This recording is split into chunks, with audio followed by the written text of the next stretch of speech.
Alrighty then. Oh, that's gonna be the downside of putting that there. I'll fix that later. You know, let me just put that on my things to do. It's just Your things to do. yeah.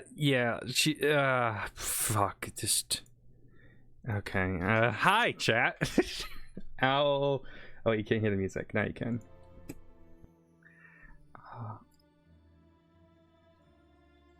Okay. Yes. Hello everyone. My name is Owl Odyssey, and welcome to today's episode of Owlbear's Roost. I am joined today by Emelina, Folky, Pez, and Shan-Chan. We're not worthy of We're not worthy of the extra titles now. Yeah. Wow. Perhaps you ought to doing that today on the battlefield. I don't know what his accent is. I am delusional right now. Your fucking accent. I think she was trying to go for like French and then just kind of trailed off. I don't think it was French at all. I think it was just oui baguette. Okay. It's going amazingly. This is exactly how I thought this would go to. Alcohol for this session. Give me. Yeah, I feel like I need alcohol too. Anyways, hello everyone.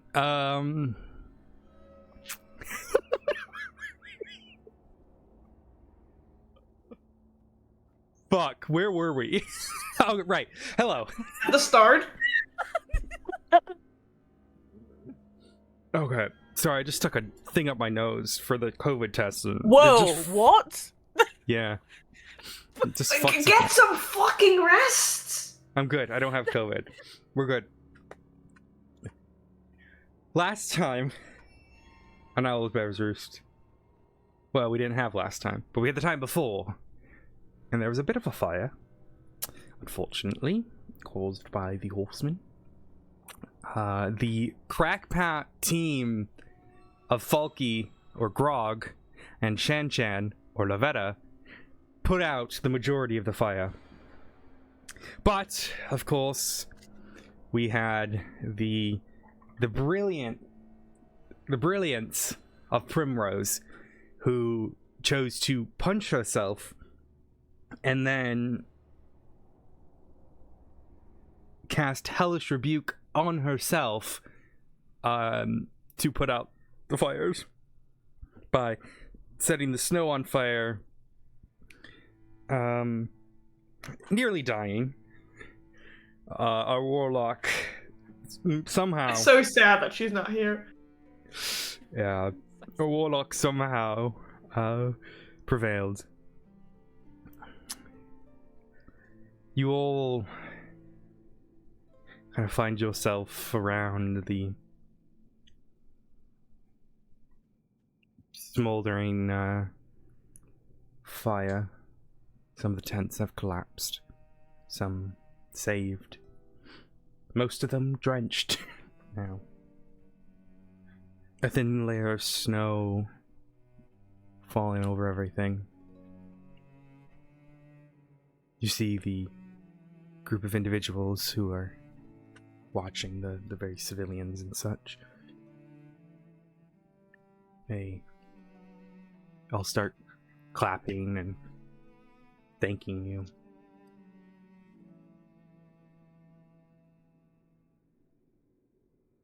And as you all sit down and catch your breath,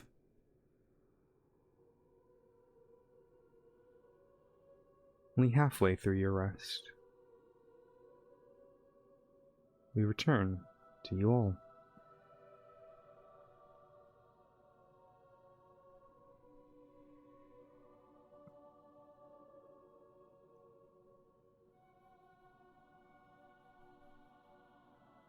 One of the guards comes up to you. Well, I suppose we have to thank you.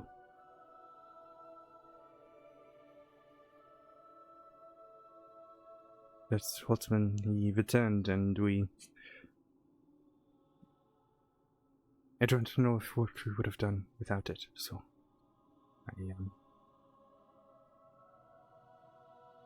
we appreciate.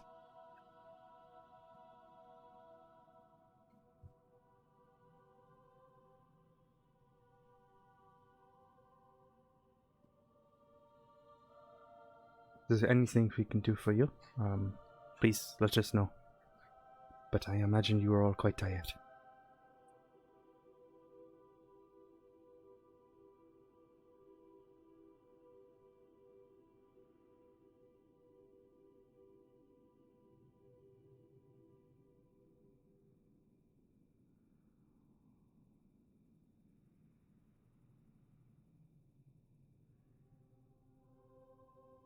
Alrighty, is there anything you guys would like to do before you head back to your tent? Anyone you want to speak to? Well, I think we still need to pick up our weapons, right? But isn't that after? Is that after the rest? It would be after the rest, yeah. Okay, cool.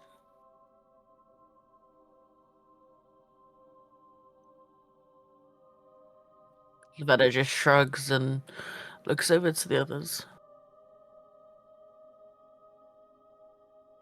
Zara looks exhausted. I think for now we should all just rest.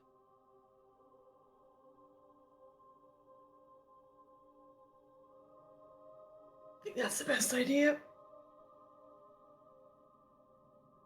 Alrighty. Rest it is. None of you have anything you wish to do before we take your rest? You may all take your Well, Zara just checks for anything suspicious as always as she goes to. Is it going to be a long rest or a short rest? It will be a long rest.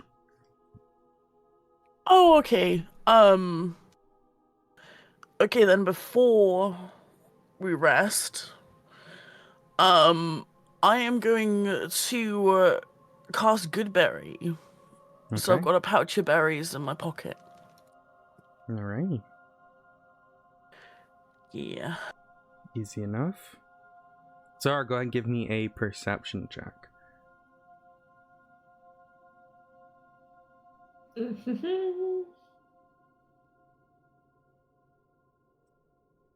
So, from what you can tell, from what just happened with the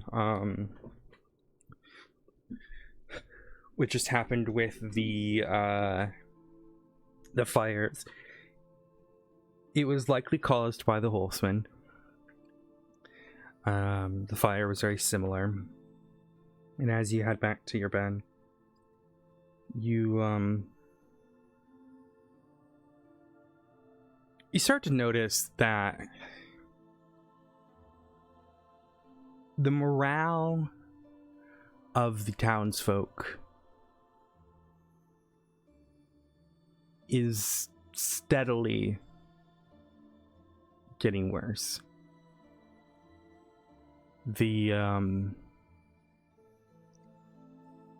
It's clear to you that they're just taking punch after punch after punch and are slowly losing hope. So as you look around for something suspicious, you don't see anything suspicious, but you see the clear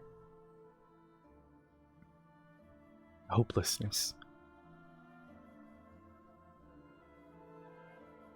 present across all of them.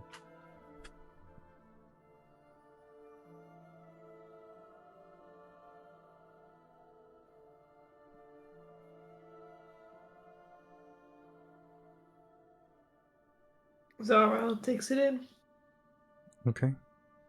and goes to her tent. You all... Oh. Go ahead. I was gonna just Are we aware that anyone's actually been injured? Because I know they were screaming in the tents, so... You would have seen that there would probably have been some clerics helping out Yeah. afterwards, so... Okay. Before, like, Lavetta grabs Zara's arm and kind of, like, looks at the group. You guys, any of you in particularly bad shape? I know we've done a lot, but if anyone needs a bit of healing before we go to sleep, I suppose I could do something. Zara, for something that doesn't seem to happen very often, smiles a little bit, pats like the hand of Lavetta that's on her arm. She's like, I'm good, thank you. How about you? She nods and then she looks over.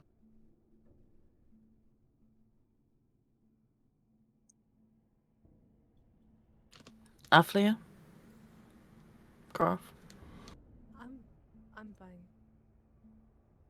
But Aflia points to Oh yeah, Primrose. Yeah. Oh yeah. Like a near death person on the floor. Lavetta like goes. She perks up and she's like, "Oh yeah, shit!" And she like scurries over to to Primrose. And casts Cure Wounds. Thank you. Thank you. Prim says, responding. Do you need something, Lavetta?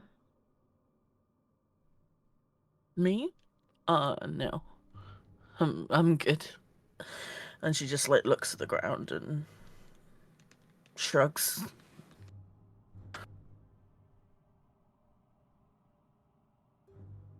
Alrighty. You all find yourselves comfortable in bed.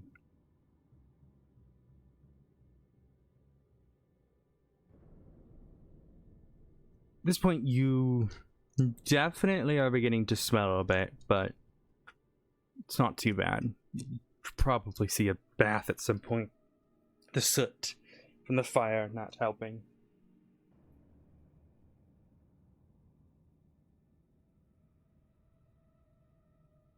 As it fully becomes night, Lavetta, to myself, roll wisdom saving throw.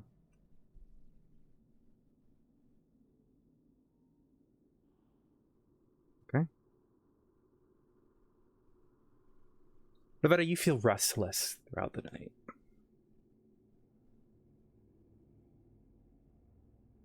Unable to stay still. But sure enough, the time comes, you finally get your rest.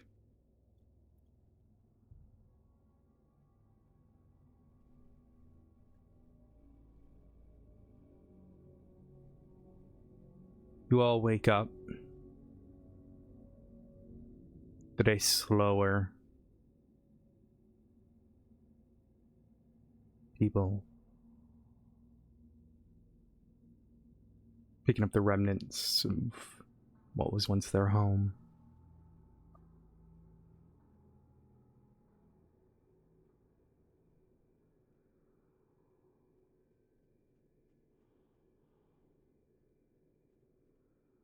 They sit in the snow by a fire, just staring out into the distance.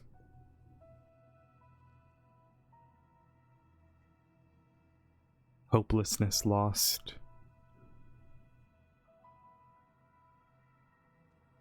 It's clear they're unsure what to do. But you all 4 are awake, 5 are awake, and day is yours. I know it was 2 weeks ago, so I will remind you. Your weapons are currently with the blacksmith. You had signed up to assist in taking out the Horseman. And you learned that he disappeared nearby or beyond a mill to the northwest. But you also recall there was a list of creatures that the hunters were looking to slay. And the blacksmith had said they may have a few jobs for you as well, should you not wish to risk your life with the Horseman. So it is up to you five what you wish to do, and where your importance lies.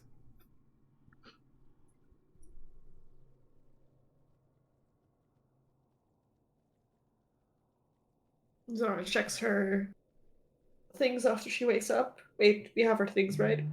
Mm-hmm. Zara checks her things after she wakes up. And then gets out of the tent and just sits in front of it waiting for the others.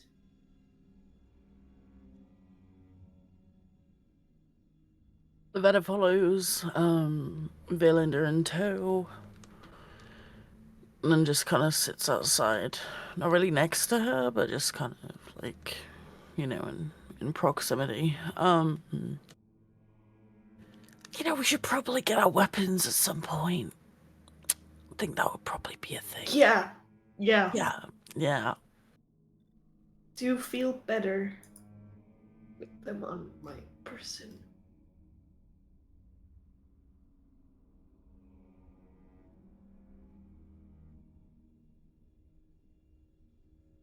Anywhere to wash up around here? I personally stink, so... I didn't want to mention it. I know. I'm very aware. I was hoping it would become some sort of, like, animal deterrent, but, No. you know... The Veta smells like... I'm trying to think of a bad smell. Like a wet dog. Just like... Smells like Valander? Yeah. Just the smell between Valander and Lavetta is indistinguishable. I don't think it's an animal deterrent. You more smell like an And then she animal. looks at her, widening her eyes. Athlia walks up to the two of them and goes, I thought that smell was groff. When was the last time any of us washed up, for the record? Surprised Groff just took that.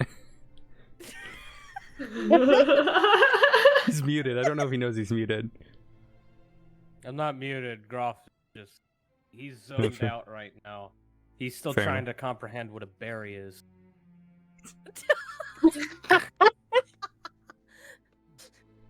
Athlia's like, I washed up Like in a that. cactus, but without the spikes? Washed up. Where in that? It's been a while, hasn't it? Did we go back there with Graf and Prim? I don't think we did. Huh. Time is weird. Also, it's all snow. It's no water. It's snow. Good luck finding water. That's just there. I mean, she just kind of looks at them for a moment. Do you remember? Oh, you didn't see what happened, did you? There's water. It's just Okay. very cold. Does it dive in a bowl of water? I could just see Lavetta accidentally like freezing herself or something because she loses concentration. She's like, I'm gonna melt this water, and then she just freezes Everyone is stuck in a big ice cube. at oh, the end. And that's how the campaign ended. Find out at the end of spring. Horseman comes by and assists, melts the cube. roll a saving throw? They're all there, just like semi-naked because they went for a swim. Oh, Jesus. Oh god. Maybe we should before we get our weapons, they might charge us extra for the smell. Maybe we should go see if there's anywhere to wash up. Yeah, that's fine. So we don't have to use snow. Really, give me a whoever's looking for it. Give me a perception check. I'll go.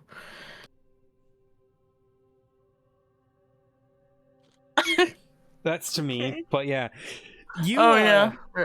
You start looking around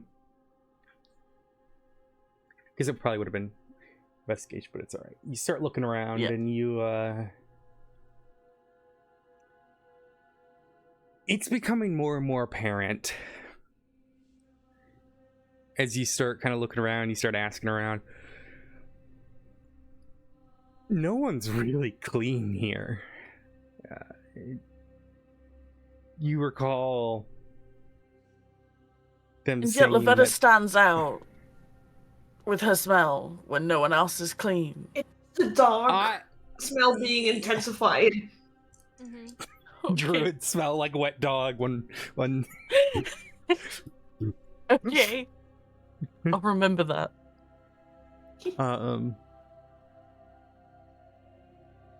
Yeah, it's becoming more and more apparent that no one really cleans here. You can see there's some people who have like large barrels out. Oh gosh darn it, Perry. You gotta give the doggies a treat now. It's becoming more and more apparent. Like people have barrels set out where they are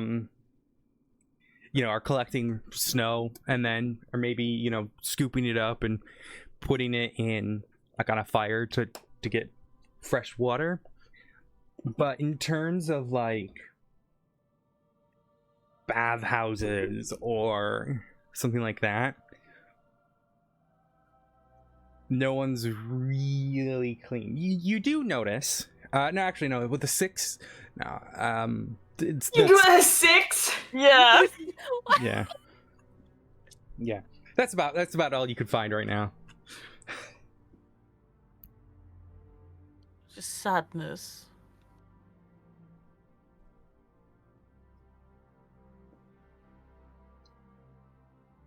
Alrighty, what would you all like to do?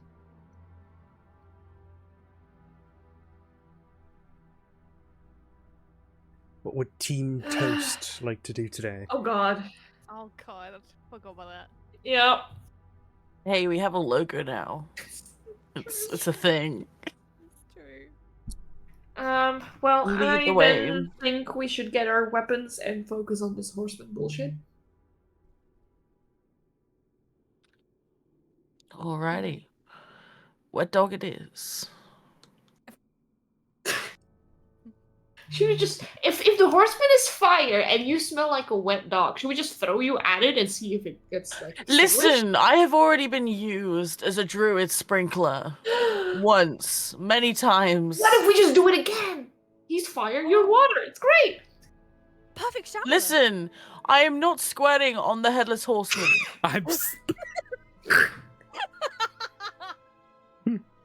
Okay. Emily is rolling around on the ground. She just like gets up, not finding the situation funny, and she just like realizes her words, and she just kind of shakes her head and, come on, let's go get our weapons. And then Valander just tilts his head and follows.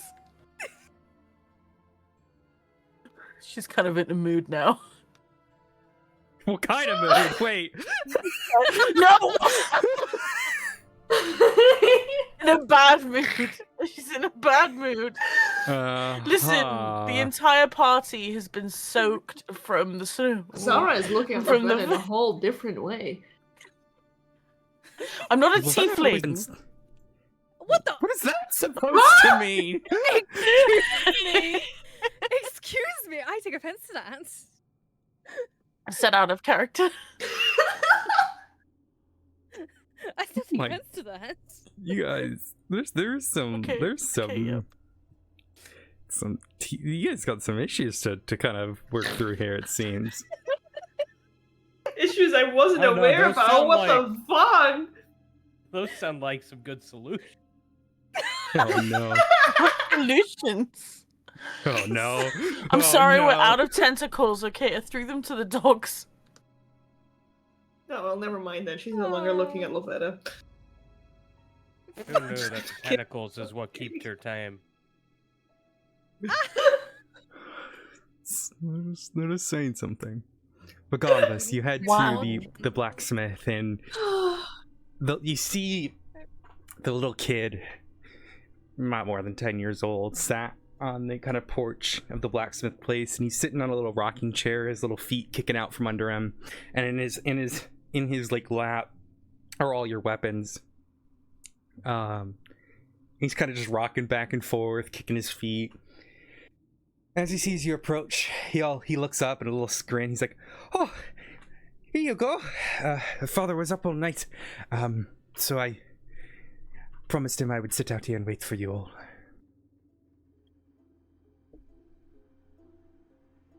And he hands you over your weapons and looks at you, kind of smiling. Lovetta walks up, still in a bit of a mood, and accidentally just straight up snatches her dagger away.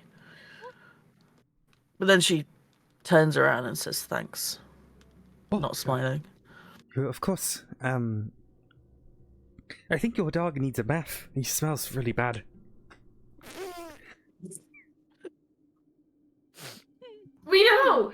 We know. Yeah, you know. Yeah. We were trying to find somewhere. You know, putting out fires probably has that effect on A dog. a dog. Yeah. Oh, I did not know the dog was so skilled.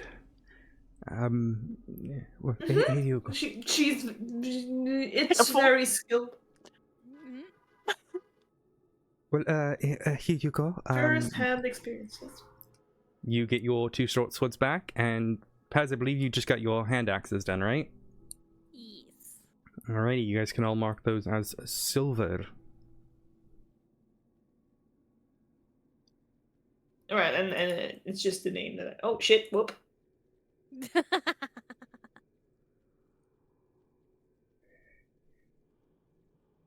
Well, are you all going to go kill the Horseman?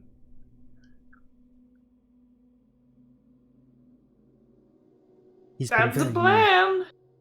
mean. I wish I could come with you. But Father says it's not safe. I hope you're right. Maybe someday I will join you. I'm really good Maybe with we'll the get sword. rid of Rolf at that point. We'll have a spot for you. Well, best of luck. You will,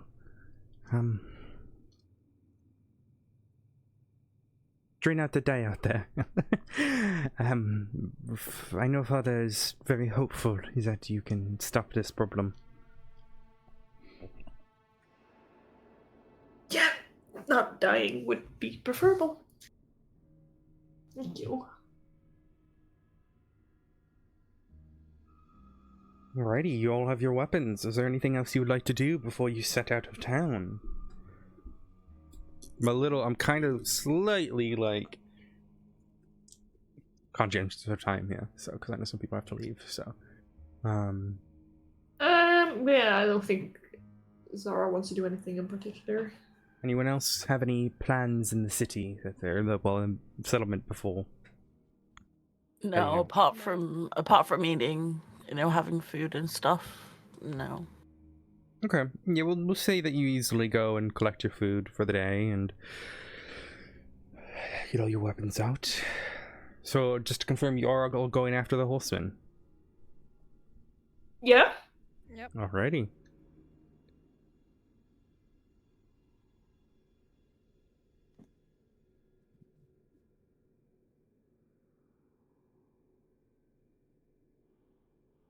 You all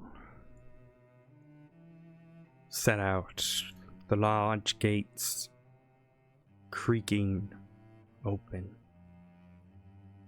More charred wood prevalent across the wooded gate and its fence. You see fresh footprints in the snow leading to the northwest. Them slowly being filled in by the falling snow.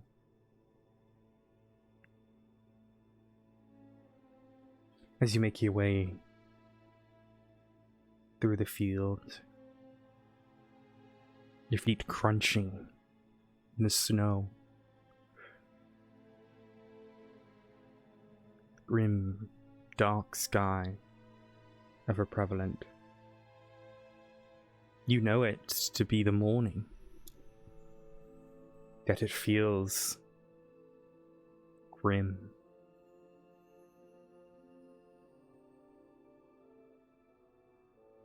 And as you approach the edge of the forest,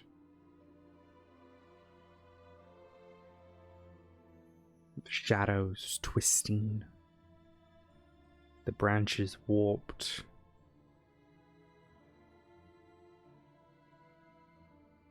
every sound around you creaking,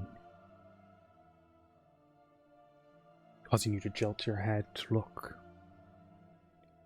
I am going to need a marching order from you all. Who goes where? Zara will want to be in the back. Okay. Lovetta's. Oh, yeah, go on. I thought he was in front. Okay. Yeah, Lovetta's just before Zara. Alrighty. Groff and Primrose. Where would you like to be, Groff?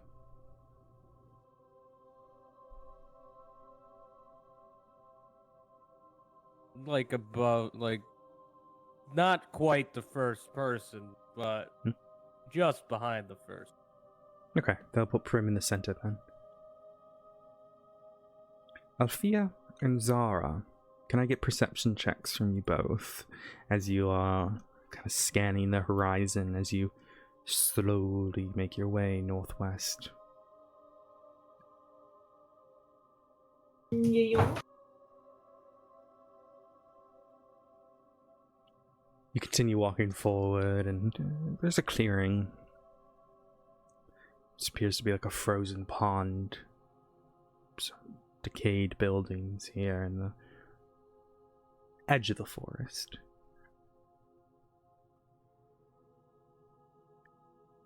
That's when you all hear a faint whistling to the right. Zara, you hear it first. To the right. You jolt your head. Maybe about 50 meters, 50, 70 meters to your right, about your 3 o'clock. You see 3 creatures. At first, you notice the humanoid shape. Sickly, jaunt skin, tight across bone. But instead of standing up, they're crouched. Almost crawling quickly across the snow. But then you notice the large, sort of smoky shadow billowing off of them. As if the back half of them is incorporeal. Like a comet. You see a larger one. Pointed ears. Lift its head up. Whistle. And the 2 other ones unnaturally crawl around it.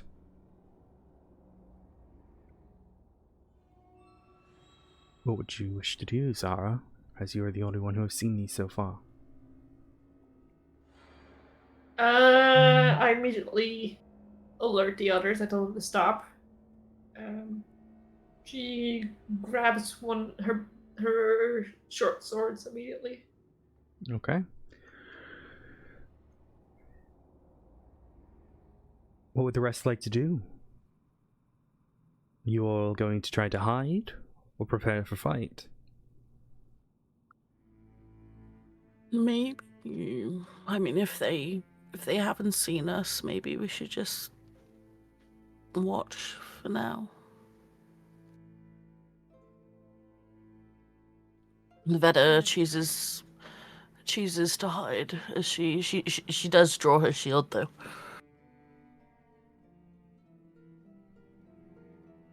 And so if it's trying Right. to attack and just hide. I need a stealth check from you all then.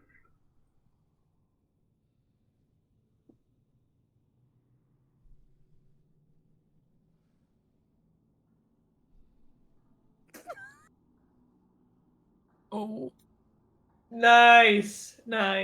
just the clanking. Yum. Oh, I forgot about my armor. We all need to do it, right? Is that what you said? Mhm. I'm gonna laugh if Groff is the most stealthy. I swear.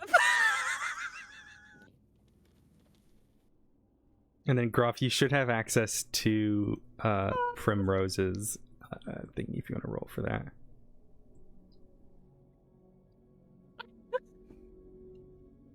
Of course, it's fucking me with the fucking armor. That would be. Okay.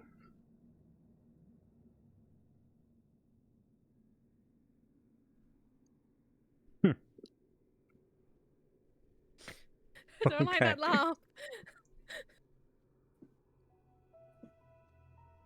You all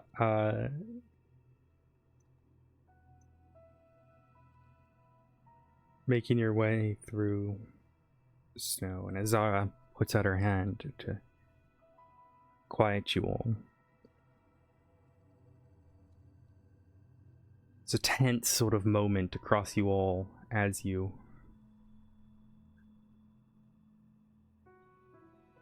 wait. The clanking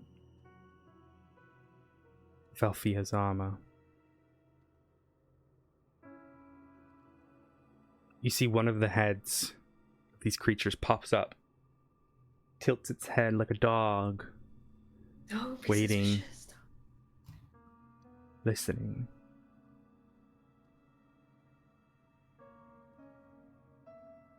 In what seems like an eternity, as it sits there.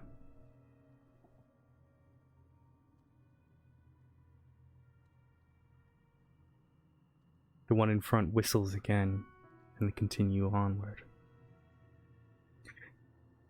I want you all to know, I rolled a nat 1 for the perception check after the passive perception failed, but because of the distance that you're at, it had to roll an additional perception check to see if it could find you. And it rolled a nat 1. So you got very lucky there. That's amazing. Just Aflia with her, stealthy armor. I forgot about my Come and armor. get it! Just clanking. The creature continues southward. And the 5 of you continue on. None of you have seen a creature like this before. The shadows around it remind you of the creature that you fought in Mama's Inn. But there's a corporeal nature to this. Something perhaps still living. Perhaps not. Kind of like a marble. Yeah, like your marble. Oh, I forgot you still had him.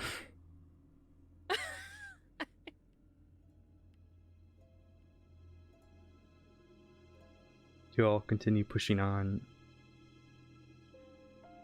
Althea, can you just roll a straight d20 for me? I just want to see sort of... How badly unstealthy she is? Well, I'm sorry, I just wanted to make a joke. Just making a joke. yeah, okay. 13. And then can you roll a survival check for me? I want to see how well you are kind of navigating these woods. The 13 is going to determine something else, and the survival will determine. Perfect. So you have had on a near perfect sort of northwest direction. Making your way through the woods here, at the same time keeping your party safe, watching out for trippable branches. You're pushing your way through. It is hard to determine northwest. I can't remember. Did I give you guys a compass or not? Don't think so. I don't No. think Not I me. have one, yeah. Okay. Wait, no, wasn't there one person who has a compass? I swear a few sessions ago. It's not in my list. It's not mine. Okay. I have the Ring of Roses in here, but I think that... is that one that I have? Or was it the one that Althea has? No, you have the Ring of Roses. The Ring of Roses allows you to just create a rose That's in right. your palm. Yeah, The Ring of Leah has a Can Envy. you stab people with a Envy, yeah. rose? I Does it can have try. thorns? Suppose you could. Listen, Zara probably will.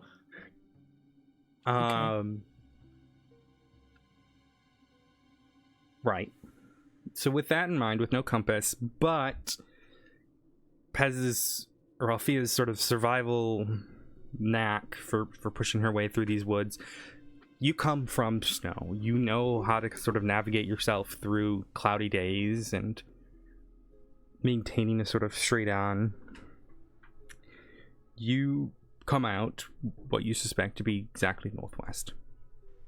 Now, with variations and maybe not, the windmill being not exact, you've come out a little south. And Zara, you spot it first. And this is for the first time. As you guys break through these woods, you see a large amount of excuse me. My gosh, I'm good, I promise. So indigestion. This is sort of the first time that you guys have made your way past the Belowick Forest. And as you all break out of the forest here, you see about 5 miles of rolling hills of what once was farmland. The crops forever sort of wilted at this point, snow over all of it. You see little houses and farmhouses, etc., dotted out across this landscape. See what looks like an old, winding road making its way through these hills. And at the edge of the 5 miles, the edge of all these fields, you can just about make out the large walls below you. From the angle you're at and the angle below you sits, you can't see anything above it or over it. But you do see, just barely, the inner wall further in. Perhaps another mile or two in. Large steeples sticking out from behind it. But from this distance, it's hard to tell any further detail. It's this first glimpse that you get of what was once clearly a thriving few miles of agriculture lays dead beyond even what you would expect in the middle of winter. None of the cabins have lights on. The barns missing panels.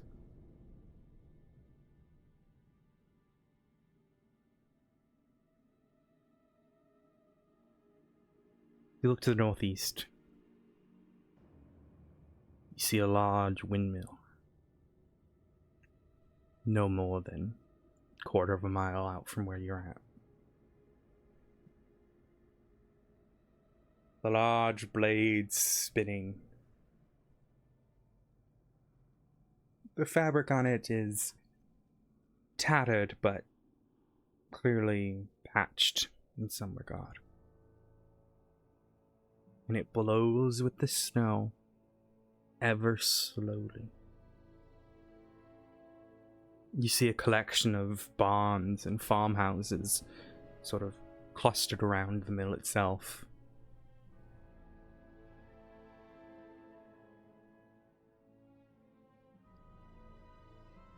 And then, Zara, you see just next to it, sort of around the edge, it appears to be some sort of stone monument amongst rocks, large rocks.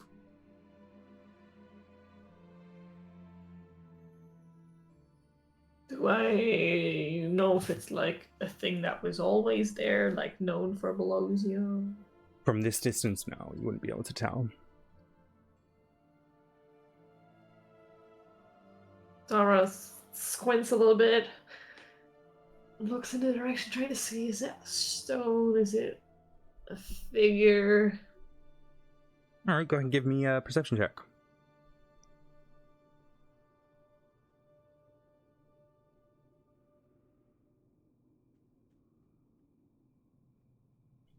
You look out into the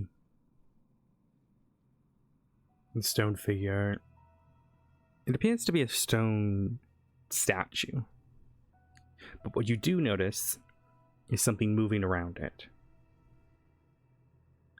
Something taller. And on a horse. Now, you all have been walking for pretty much the entire day. You walked a good 8 miles through the forest, and all of it difficult to do so. It's getting darker now, for certain, but indistinguishably, that is a mounted individual. With a 22, though, Zara, you also notice shapes moving at the mill. And lights coming on from inside the farmhouse.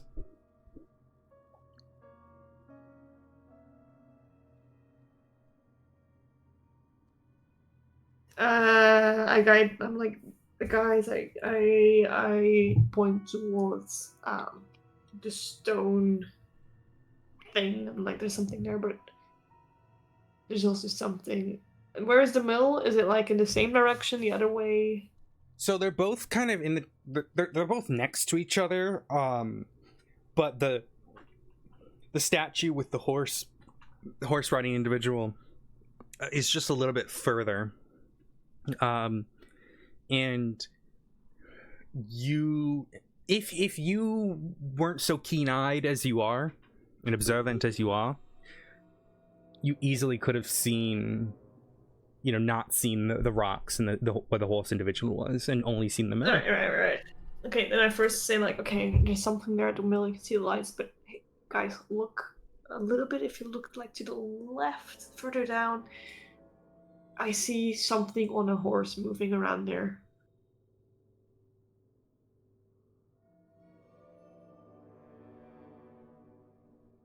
You think that could be what we think it is? It is a horseman, so could be.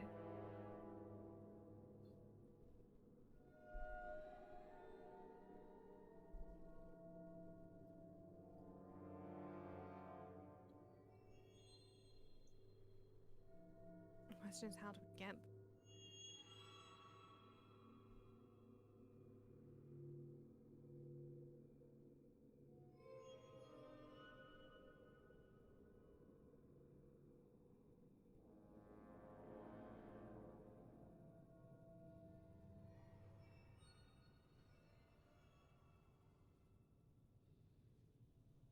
Do we want to get closer? Do we want to get to the mill first? See what's there? Like, if Don't know about if that you. horseman is attacking that camp every night, we've walked all day.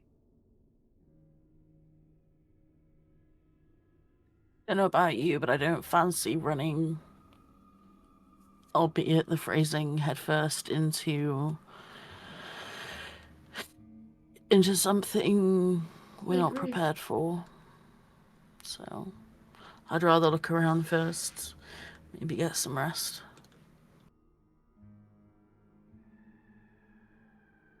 We have the opportunity to get a jump on it.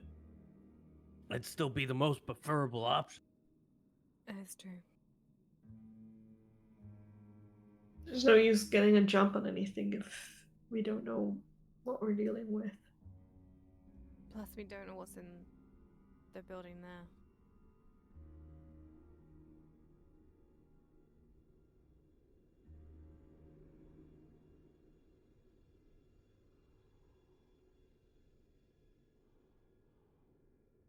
So it might be better to look around and then try and find a vantage point, possibly.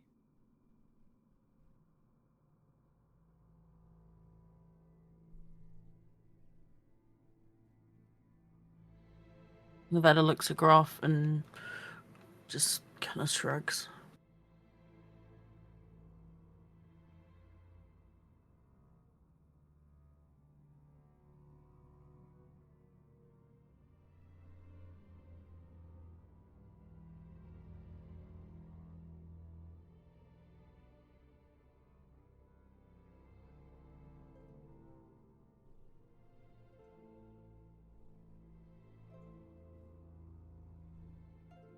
So are we gonna look around, or are we gonna go straight in?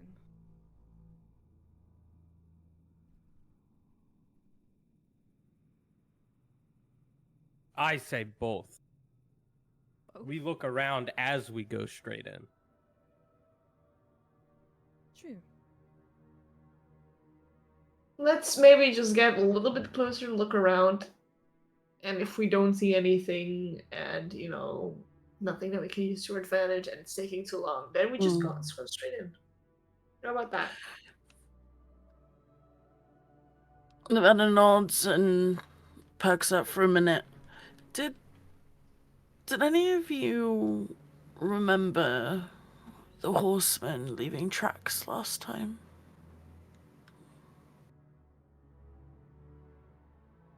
I was too busy trying to get inside the gate. Nevada looks at the ground and how far are they away from them again? You're probably about a quarter mile. Oh shit, okay.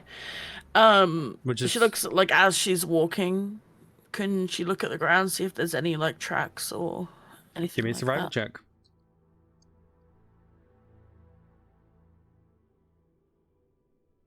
You kind of get on your hands and knees and look around, and the snow is falling right now so prevalently that even your tracks behind you are filling in as you have this discussion.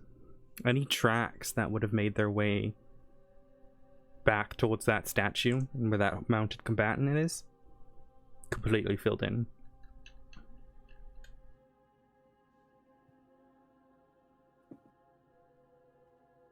Yeah, I think we should probably just look. They may not see us now, but they might do at some point. So maybe just let's look around, check out the windmill, but just make sure there's no, I guess, traps or anything. Just keep your eyes peeled, I guess. Then she cautiously starts making her way.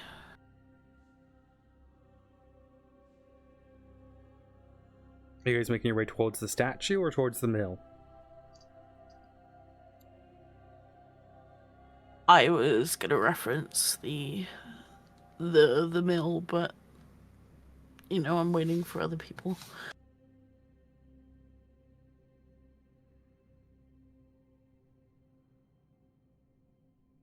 So yeah, Give me a stealth check as you approach the mill.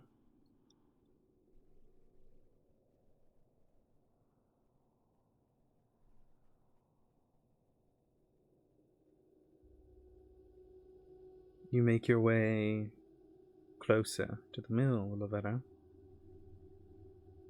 And it's when you start to notice that within there are people who seem to be living there. People moving around in the farmhouse. Smoke coming from the chimney. You see movement inside the mill itself. Lights on in the barn. Can I try to stay in like Lovetta's general like vicinity, but keeping a distance so that she can, you know, check out what she wants to check out? Give me a stealth.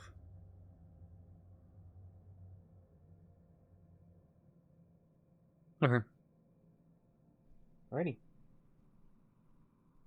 What would you like to do, Lavetta?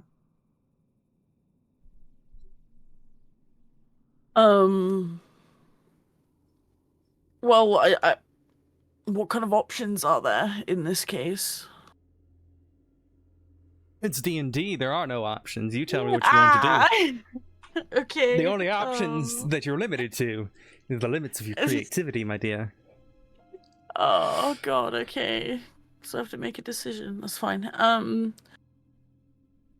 So she's peeking. What? How is she? Is she looking through like a window of this then? No, you're still Like, how is she probably seeing a good amount. You know, you're so probably 20 meters away. But you can see the windows. You can see people moving in the windows. Okay.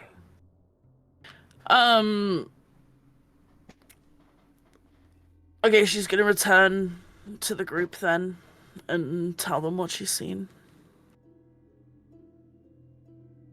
Just kind of like does that, you know, the walk people do when they're like crossing the street and they don't want to be awkward for the person waiting, so they do this like shuffle. She does that. Sorry, it's very specific. So she kind of like hurriedly makes her way back, pulling Zara along, like kind of grabbing her kind of wrist as they go along. So there are people living here.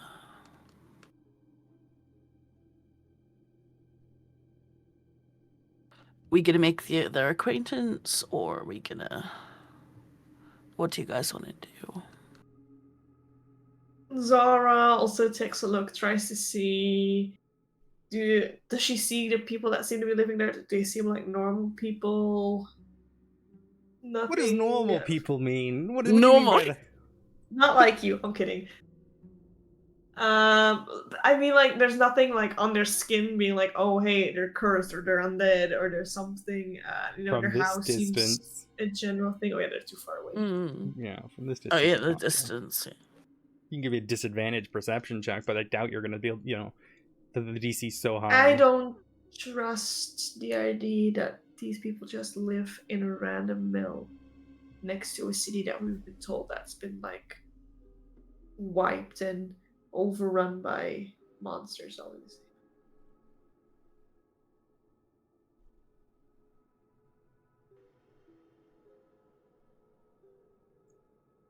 I'm going to take the first one. So, from Lovatta, just so we don't have multiple rolls. The only time I do that for stealth stuff. I'm sorry, I didn't realize it was Zara who was doing it. My bad. Oh, I thought we both had to do it. That's on me. Yeah, Zara's like, I don't trust this. How? Well, the thing is, how can those people over there have fled below as if we're being like overrun with bad shit, and they just would live their normal life here? I don't trust that.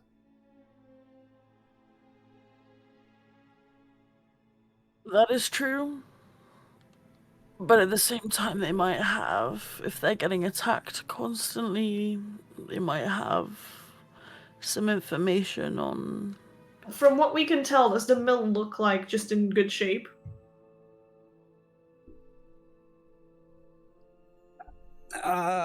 Investigation check.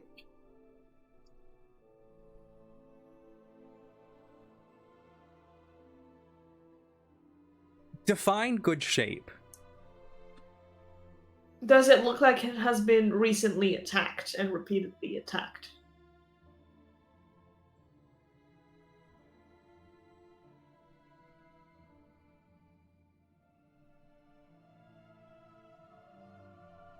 Yes, but not by the assailant you're considering. You don't see scorch marks. You see damage to the properties, and you see various small repairs. Do you see anything indicating that they have been under fire like those other guys have been? Because I don't. Why would they just be able to live their happy life when there are people out there being burnt every night, and they're right here next to the place that they all fled? That's a good point. I don't trust it. We can try and Alfia, get what do you closer think? and have a look, but I don't trust those people. I don't think we should. No, it makes sense. I hadn't thought of that. It makes me think that they have some sort of, I don't know, either they have some sort of deal going on, or they're actually like part of whatever is going on. Whatever we don't know whatever the fuck is going on. Just there's a bunch of bad shit. We could send Groff in as bait. I'm kidding. Throw a marble. Just we throw the marble at, like, just throw it along the floor. You know, like people do in movies where they And then toss it a like penny. pops out. Yeah. Yeah, so like it pops out like a Pokemon. Yeah. Just- I can try and sneak closer and like, I want to see if there's anyone inside and who's inside. Yeah, I think you should have a closer look. I don't Alright, trust I'll my do that. opinion. Lavetta kind of just stays put and nudges Aflia. What's I your think take it's- on this? Oh, go on. No, go ahead.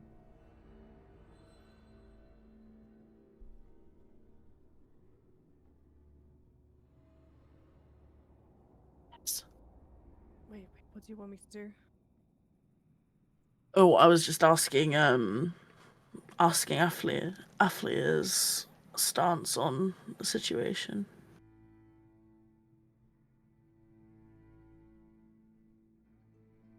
It is really sus.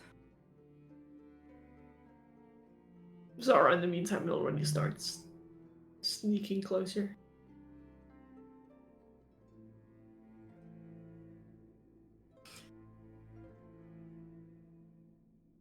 Give me a stealth check.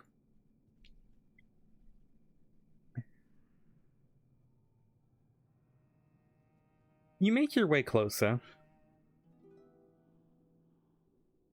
but you grow eerily concerned. Based on the... You don't feel that you could get right up against the window, or right up as close as you'd like, without blowing your cover. Now, that is up to you whether or not you want to push further, but based on, your knowledge of sneaking around, as of right now, you don't know how safe it would be.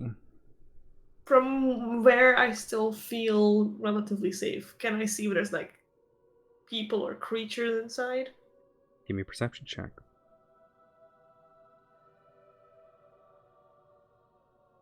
You peep through the windows.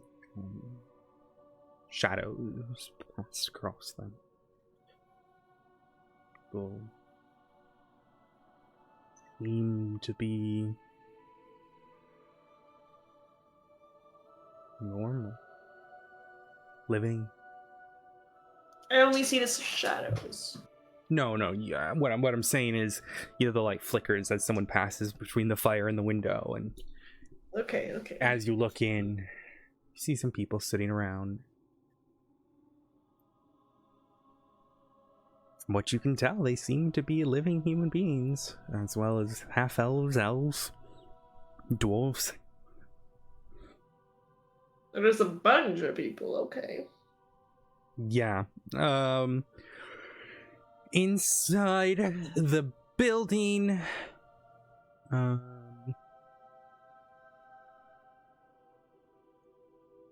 there's more than 6 people. Probably more.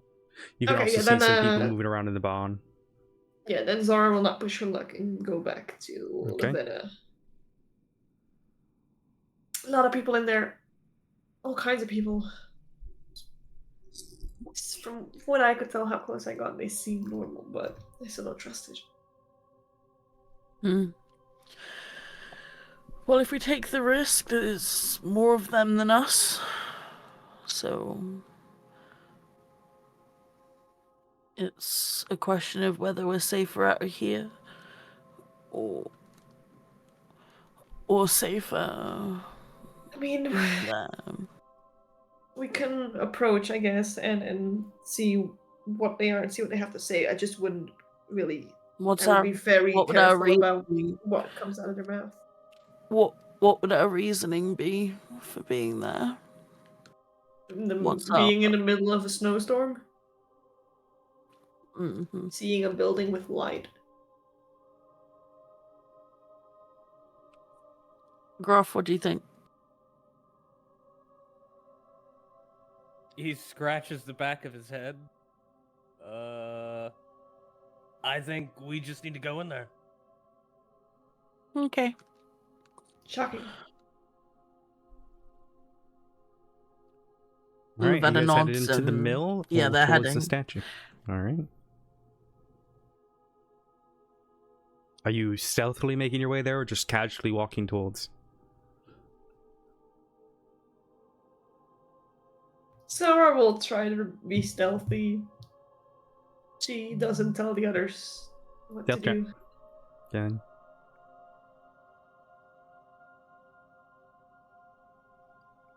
As you guys approach, 2 individuals on horses ride up. One appears to be male, half-elven. The other appears to be a female human. They ride up. Woman speaks up first. Halt! What do we have here? Who are you? Lavetta starts faking shaking as if she's cold. Give me a performance check. Oh no. Okay. Not bad. That's better than it could have been. Are any of you Well- going to speak up? Lavetta's just, rubbing her arms and looking up at them. To be honest, we're just looking for someplace warm. We saw Zara's, the lights. Zara's at the back trying to see if he's wearing like any symbol. So the female speaking up, but you can try to check on the male. Give me a your passive perception. You can. I'll just say go ahead and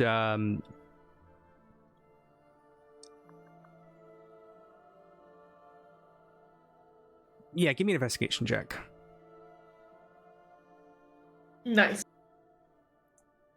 You can see some symboling across their items and stuff, but it's pretty dark and you are not dark visioned. Yeah. So it's hard for you to tell.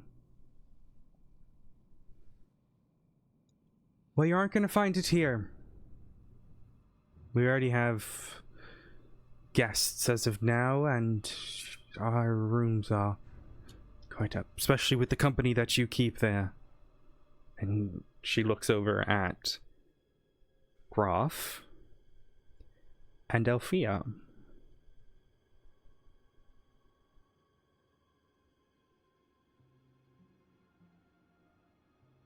Lavetta, Seems like go on. you were having a varied company yourself.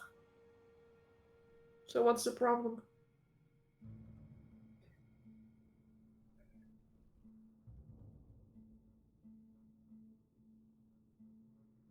There's a tension in the air.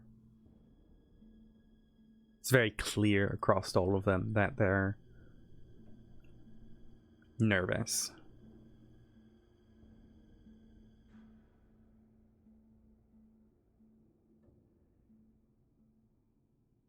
We'll have to do better than just saying we can't have a varied company. Dangerous place to be in as well. Close to Belosia. Surprised you're doing alright.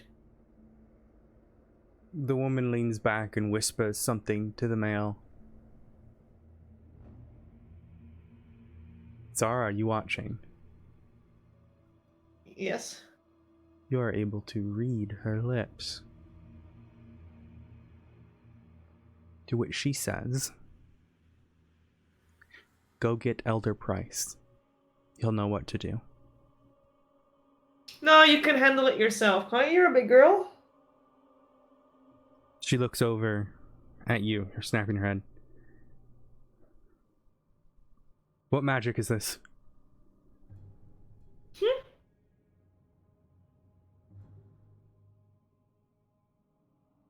What? You're just not as clever as you think you are. You see the male kind of back up on his horse and rush over to the farmhouse, jumping off and running inside. What did you tell him to get? What was that? What was it, Elder Priest? He returns, and a man in beautiful silver armor steps out. Dense slashes, markings all across his armor. He's wearing a tabard with a pentacle in the center. A large sword for it. You see how he carries on his back 2 silvered swords. Got a large sort of beard. And this large grey beard. He's an older man. Definitely scarred gentleman. Does that icon mean anything to Zara? Give me a history check. Or religion. I'll give you both. Whatever you feel more confident in. Right. Yes. Let me...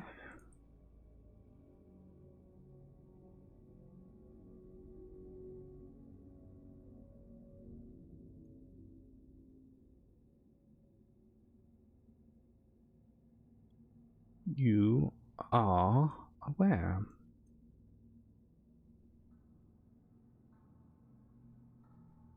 Silvered Sword. So known as the Silver Sword Inquisition. They're fanatical monster hunters.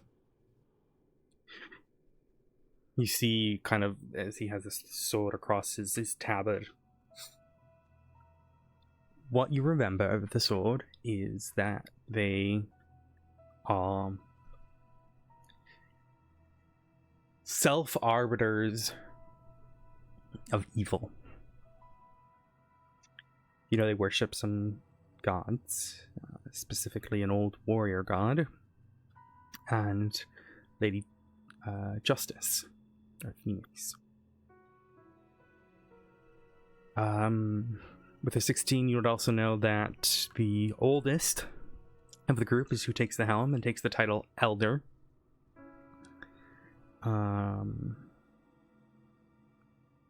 and you would, yeah. So I put this on your screen. Yes. That's what it looks like. But yeah, you would know them, that they're roaming. They're more of a roaming group. Nomads almost, but they kind of go from area to area to find monsters, to slay monsters. Doesn't seem to be any sort of structure to that you know, but there could be that you're unfamiliar with. So seeing this, it's kind of beginning to make a little bit more sense why these people would be so close to it. Zara immediately go, now it makes sense why they called you Elder. That would be right. What brings you all to our mill? Actually, probably something similar for the reason the Silver Sword would be here, I presume. Unless you're not on sword business. No, we are. We're here to take care of a problem some people are having as well. And what problem's that? Involves a lot of fire and pumpkins. He looks down. Sighs.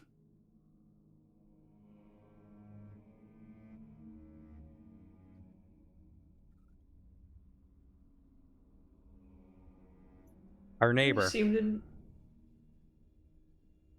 So I did see it correctly that he was like next to your stones? That stone thing there? That where? Statue, yeah. You couldn't really tell from here. How are you able to stay? Sorry, Zara, by the way. Sorry that I've probably come across a little bit, aggressive towards your friends, but kind of felt weird looking for That's understandable. your neighbor, finding people just seemingly chilling next to your neighbor, you know. Neighbor? What are you talking about? You said our neighbor. Right. Where are you all coming from?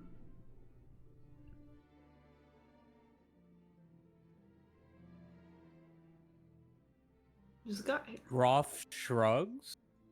He doesn't even know the area in the world he is. That's fair. We're traveling. Yeah, very well. Coming. He looks up at the lady on the horse. Well done, Jessica. We'll take it from here. Thank you. And he guides you all inside. Can Zara do a quick insight check as well as they walk to see if he is actually being friendly or not? Which you can tell. Give me an insight check.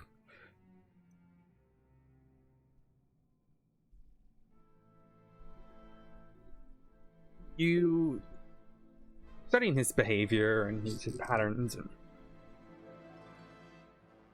He is clearly on edge. And will probably knock you the fuck out if he were to sense any sort of distrust there. But he is confident in his own abilities. And you notice that there's one other thing, that there's sort of a sense of discomfort when he was speaking about the Horseman. Yep. Alright. Leads you inside, and you see a total of 9 people inside the little farmhouse. His individual kind of playing a little bit. Someone's playing like a lute, just slowly. And Zara, as you enter, Oh Lord. you step inside and you look, and you, as you all enter, Zara, you feel someone hug you. Someone shorter. And you look down, and you recognize Vinny. The little kid that you taught to be a rogue. Oh.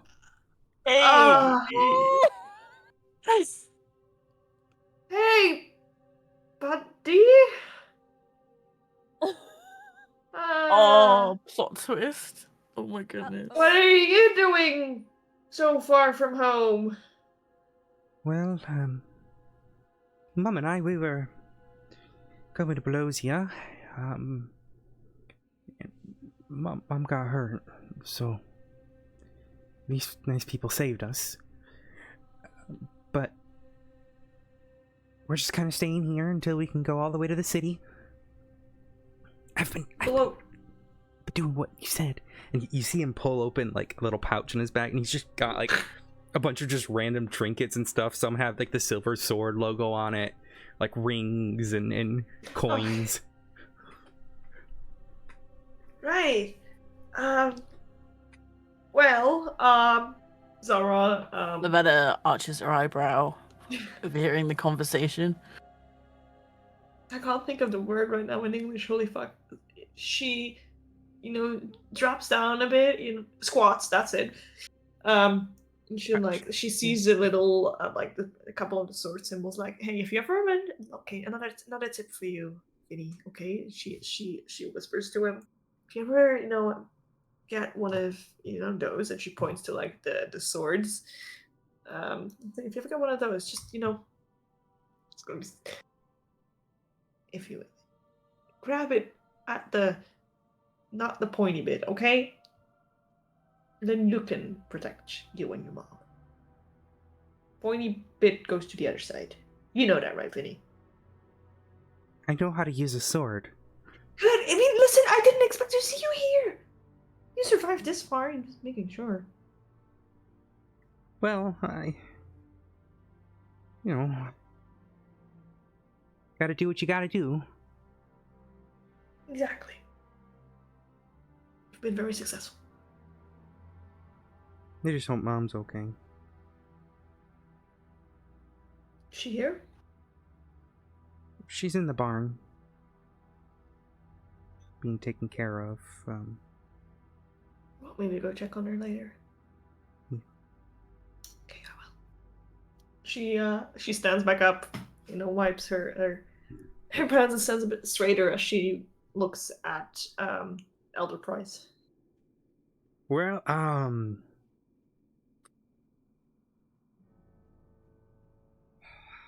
be honest with you all, if you're here to take care of the Horseman, trust me, we won't stop you. In fact, it's serendipitous you came. We think he's planning something bigger. What do you mean? It's hard to tell. The magic's coming from getting stronger. How are you able to stay here, right next to him? He doesn't see us as a threat. Yikes. I mean, blow to the ego, I guess. No.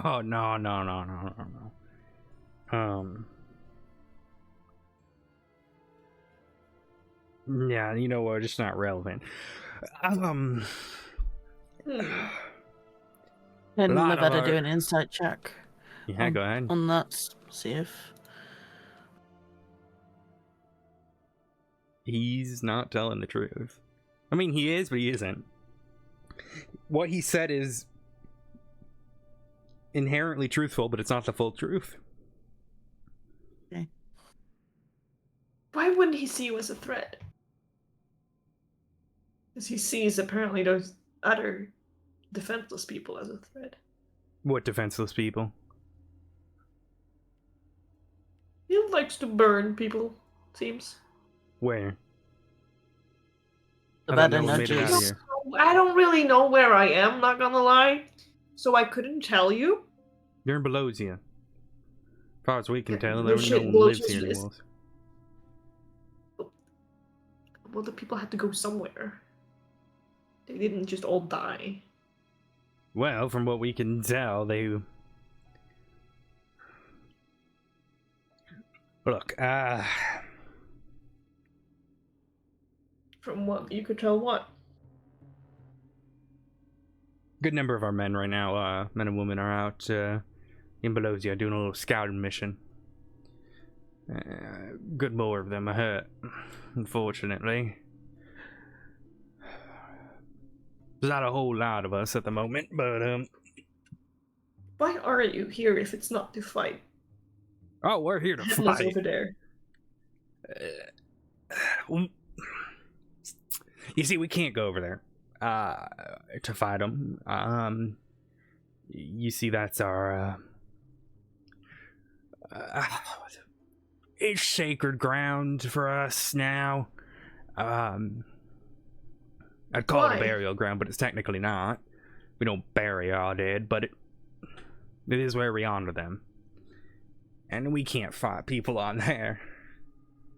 You can't go there because there's a headless thing driving around and you can't fight the headless thing to get your monument back.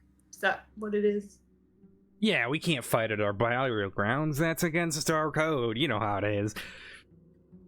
But you have to have the grounds to honor. Kind of. Yeah, we'll figure it out. Well, how? Well, clearly you'll handle it now for us. And we won't have to. Oh, whoa. We didn't say we would handle the shit for you. Not yet. Since when did we say we were going to handle it for you? No, you said you came here to slay him. Yeah, so we didn't say it was for you. Oh, sure, but you're doing us a favor. Great, then what will we get in return?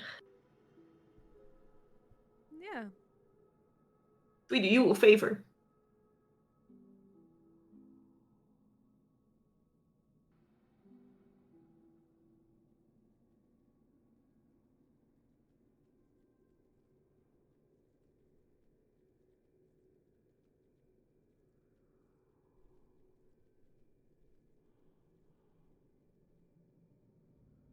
Where are these people at that he's attacking?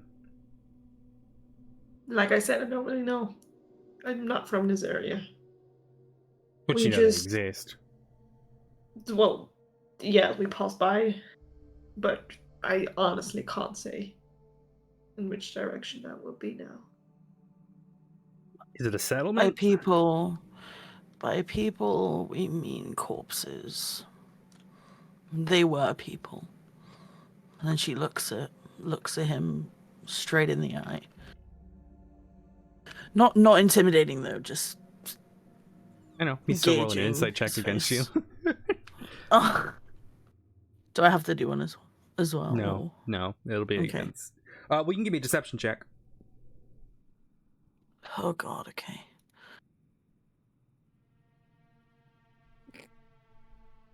Yeah, I am not charismatic at all.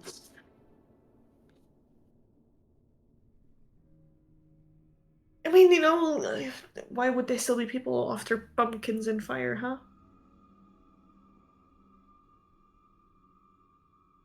I offer you hospitality and you come in here and lie to me? Why are you so interested in them?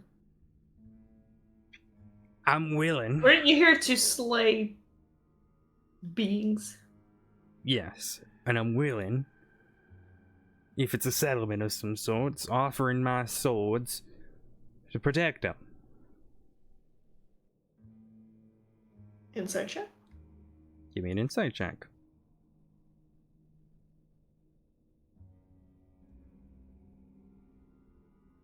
Seems to be telling the truth.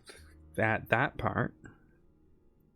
Though you feel a little uneasy about something he said earlier. About his reasoning why he can't go there.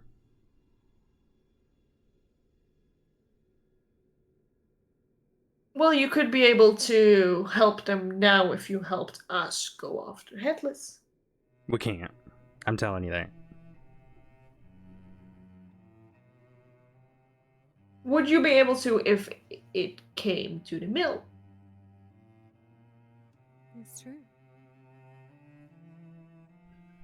Theoretically, yes, but if you start attacking him, he's gonna run back there. Every time we've attacked him. So you have attacked him.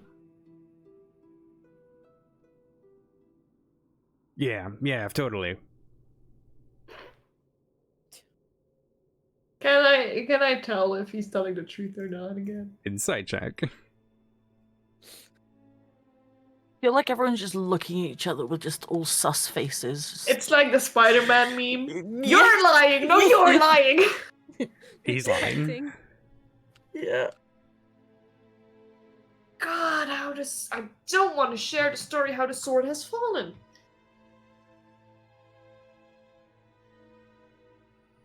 Okay, you've attacked him. How did you attack him? How did he react? Please. He ran back to that To place. enlighten us. Yeah, but we've also attacked him and he didn't run. That's strange. What did you do differently? Yeah, I don't know, so you have to tell me what you did. So that we know not to do it, right? You wouldn't give us false information to, This is when you know, Vinny speaks free up. your Well, Mr. ground. Price, I thought you said you guys didn't fight him at all. Vinny, Vinny!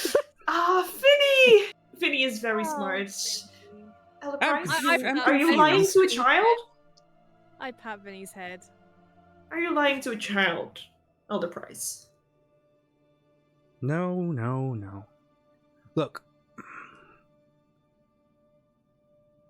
I mean, if need be, we'll just go find the people and leave, and leave your grounds I was gonna say, infested with headless.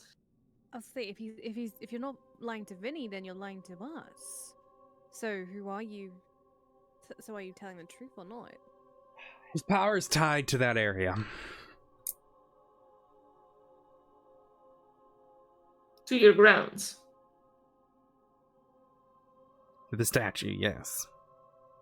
Was that a statue you guys built? Yes. He's with you. No. Then what is the statue? It's a statue of our god. Which one? Sarah. Okay, and how did it power headless? I don't need to give you that Please information. please don't tell me that it's one of you guys that you buried that you turned.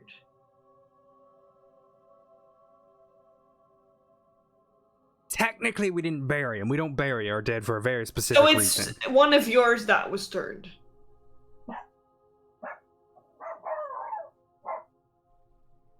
Rudy agrees with me. Yeah, yes, yep, rude. Thank you, Valinda. Valinder's like, "Rrr!" Rudy is now Valinda. It's just, Hey, it's Hey. canon. hey. What are you doing? You made He you spills the madman. bullshit. Madman. Valinda doesn't like the people. Valinder's like, "Oh, you liar!"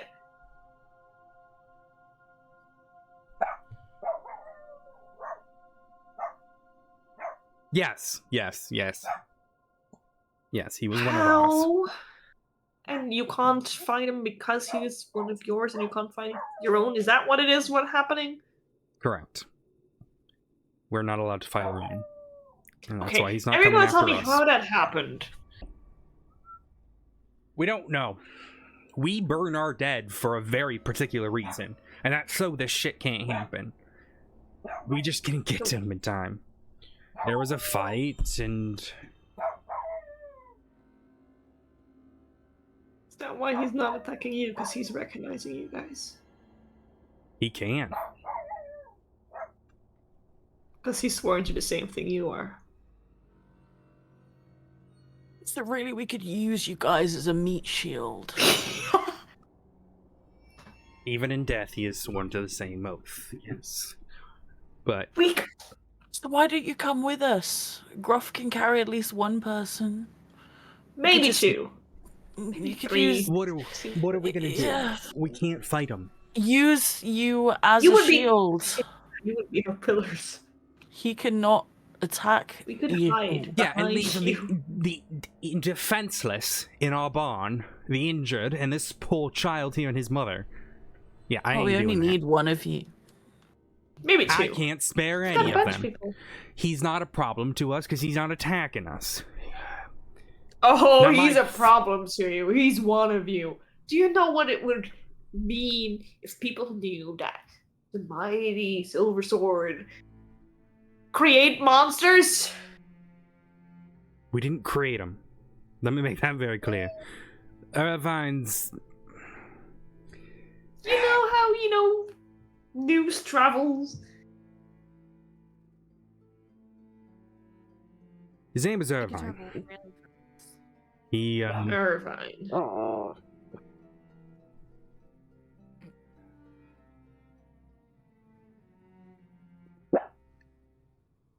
he was obsessed with,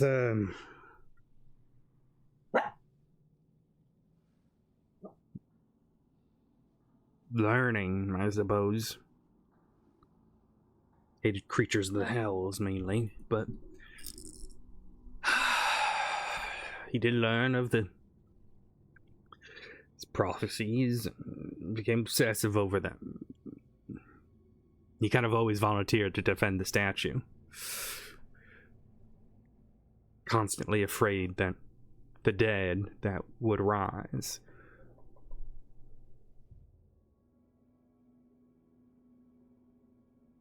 Any idea why he would think the dead would rise? No idea. Kind of kept to himself.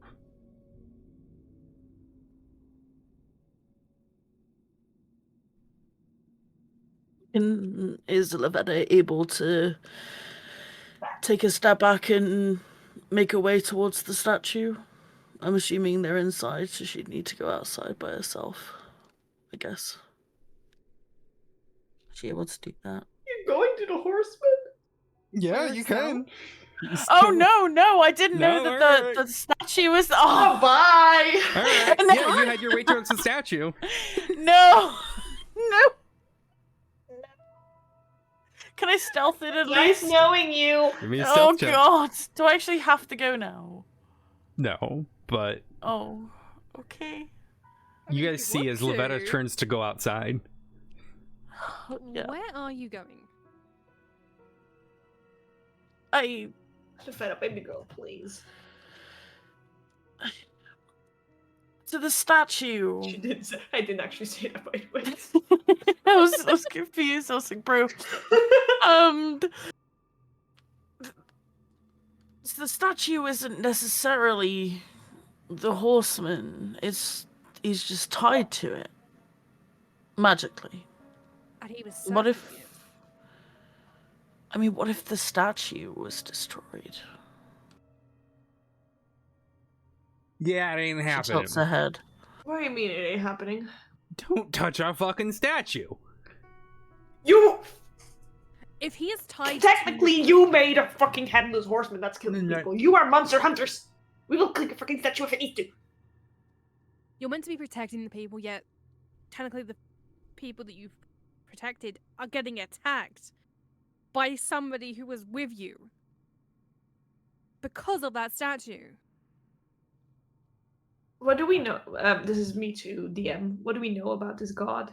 Or is it, Give me is it a one that we religion know? check.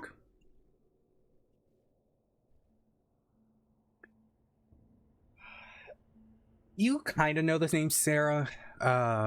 You know that he's an old war god. You know he's a dead god. That he died long time ago. But there are some people who still worship him. The people who don't worship him now tend to worship Polemos. But you with a 4 or with a 6. Oh, sorry, I read it as a 14. I'll leave it at that then. Yeah. I hadn't rolled yet. Sorry. He's dead, and he was involved in war. Nice.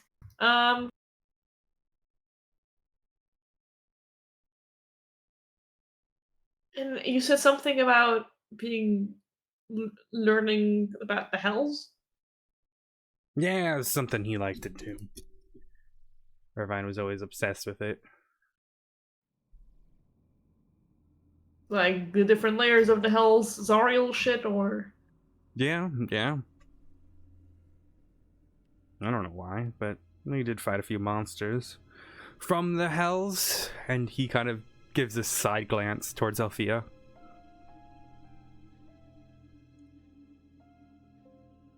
And what's that meant to mean? No, we did. We fought monsters from the hills. Something wrong with that? No, I just didn't like the look you were giving me. My apologies. yeah, but you're not ready to fight this creature from the hells.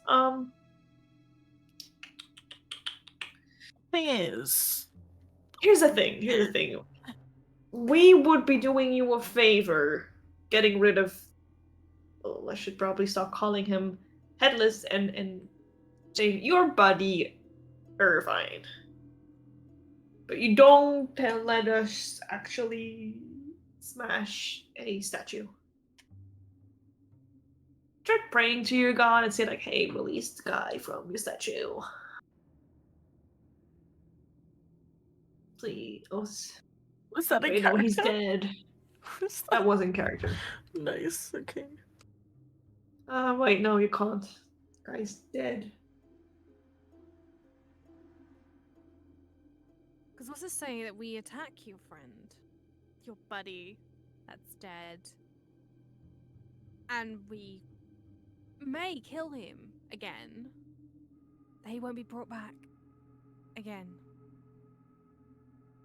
Burn the corpse. Do what we didn't get a chance to do.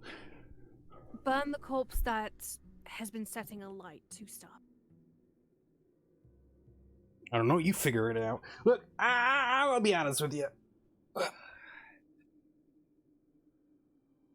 I'm willing to offer our services to these innocent people that you talk about. They have a mill where they're at.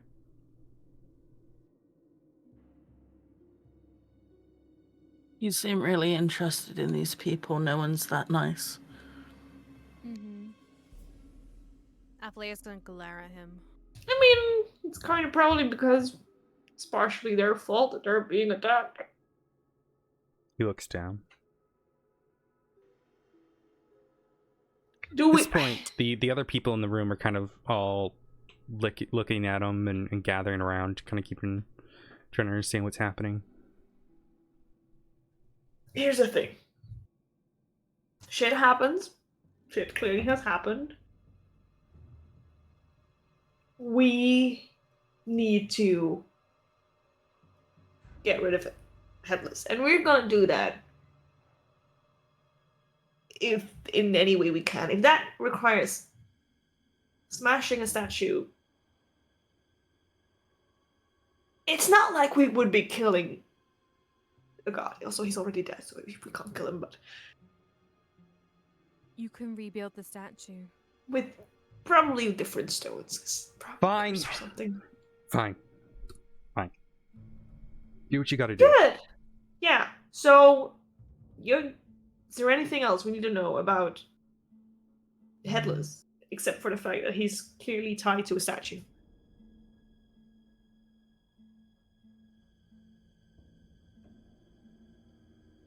They all look kind of silent. Not that I can know of. Okay, and the next thing, if we do a favor for you, what do we get in return? Because if you also want us to do the favor of, which I still don't know why, letting you protect these other people. I'm not letting... No, I was offering our services.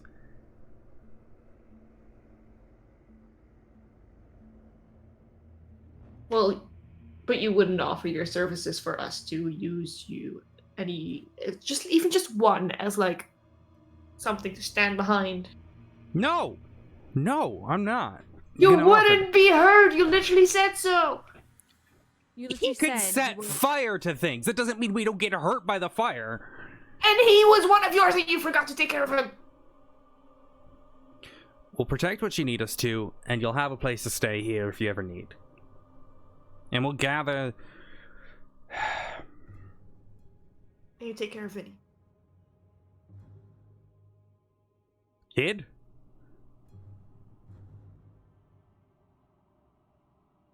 We don't really bring kids around with us.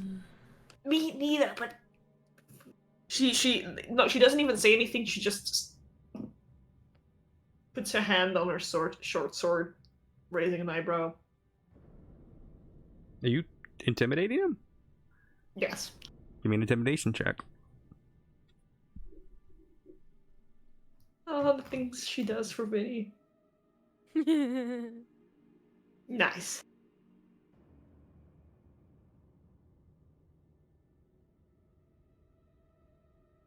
We'll talk about what we owe you when you get back. All right. Zara just turns around and immediately looks at the, her friends and just immediately says, "Not a word about the kid to me," because it's like she is usually face blank, focus on herself. Just said, "Not a word about the kid," and leaves. Levetta smirks and follows. Are you guys all headed outside? Yeah. You will begin... Are you headed to the statue, or where are you headed to? Probably need to talk plan before so Zara would wait outside for the others. Alright, you group up in a little circle, getting ready to plan what you're going to do, and... Alright, what would you like to say? Okay, priority is damaging that statue. I don't think it's worth doing anything to Headless before we do anything to the statue.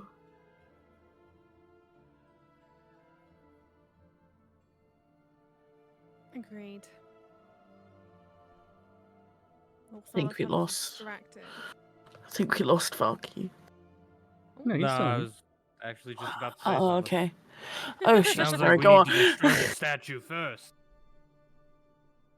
Okay, maybe me and Lavetta distract Headless, and the two axe swinging people can damage the statue. Groff looks around confused as to who You're- has an axe. I wasn't sure if you both had an axe or not. No, Groff uses Way to make presumption. And it's balls so- and chains. Just- Oh yeah, I it's just Apuia's chains. I gonna point- forgot. He doesn't have axes. Potato, Are potato. are we ignoring the giant No. silver balls in the situation? They're right there. I was then trying this is- not to look. appreciate you being polite and not staring. Thank you. Sometimes it's Listen. okay to stare at someone. Okay, fine. We'll use the fucking balls. Sometimes, and then this is when you guys hear from... You guys look down, and you see Vinny, who's huddled in the circle with you guys, taking notes, and he writes down, No. just really horribly, sometimes it's okay to stare at people's Finny, balls." leave. Sorry. I didn't mean it like that. Finny. Huh? I don't want. Good comment, Vinny. I think you're needed inside instead of talking about staring at. Yeah. Please never repeat that to anyone. I have one question to Vinny. How did you get here? How did I not see? You're learning so fast. Vinny, Hmm. how long has it been since you arrived here? I don't know. Kind of stopped counting. And how long has it been since you saw your mum? I don't know. You know, Beauty. I should go check on the mom before I go to the statue. I want to look in the barn. Yeah, me too. Go back inside. Yeah. Okay. Oh, wait, I have an idea. Wait, Vinny. Zara squats down again. Be like at eye level with Vinny's like, I give you a very important task. Okay. I want you to just, do your normal stuff. Clearly, you've already perfected sneaking around as well, because I didn't see you following us. Try to, listen a bit inside, see what's said, what they're talking about, and once we're back, report to me. Okay. You got it, boss. And he does like this little salute and then waddles inside. Zora salutes back. She clears her throat, stands back up, and she's like, I'm gonna just points to the bar. Yeah, let's go. Yeah. Happily pats Zara's shoulder and just walks past her. You They guys drop a make little your bit in way shame. towards the barn, and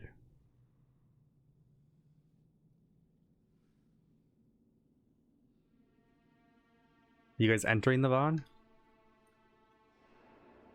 I want to peek inside. I don't want to enter the barn. You go to enter, and the two Justicars on the horses ride up again. We can't let you in there. And why Why not? not? You're gonna get sick. And if you get sick, you're gonna spend it to all of us.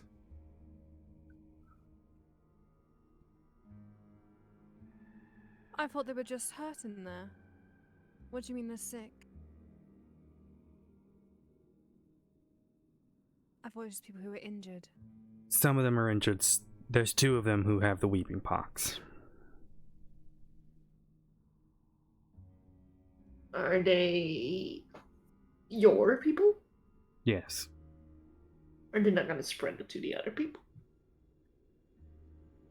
It's a risk, but it's the only place we've got to heal people.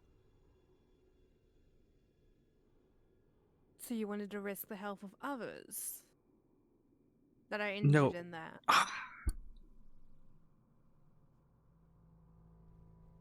Just don't go inside. You handle the Horseman.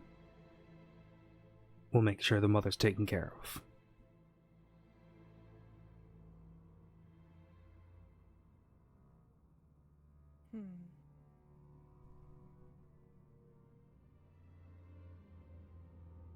Athlia just glares at them. Zora grumbles a bit under her breath, but goes back to Graf and Lavetta.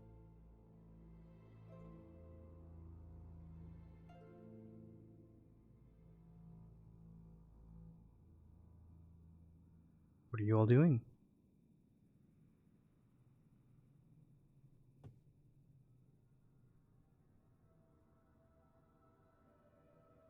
Guess I go to Big statue. plan's pretty simple. Mm-hmm. We're gonna destroy a statue while other people run around like headless chickens. It's perfect. The Headless Horseman. Alrighty, so you guys are just going straight in. Yup, Zara for once will go first. Just gotta figure out how to use that. Can she find a frozen rock underneath all this snow? Give me an investigation check while I figure out how to move you to the... I don't understand how to use this new thing. Oh, their UI changed, didn't it? Yeah, so I'm trying to figure out how Oh, to... fuck, I won't figure shit out myself. You... Lavetta, can I just quickly do a thing before we do a thing? Yeah? Lavetta just reaches into her pocket. Look, you guys might need this. And then she just hands all of them a berry each. For anyone who doesn't know, it's just a berry, but you eat it and it'll make you feel a bit better, so might help in a pinch. Oh, we didn't give a plan to Prim. I guess Prim... Well, Prim is great at running around being a headless chicken. She can punch herself. No, she gives one to Prim as well. She gives one to She's gonna Prim. run So around doing that's... hellish rebuke. Yeah. I think Prim especially. So that's 1, 2, 3, 4. Go on. guess we have to roll initiative now. I'm gonna have you all roll Prim, initiative. as we're getting ready to move in here, as her prep, we'll cast an Armor of Agathis on her. Okay. I will give that on your.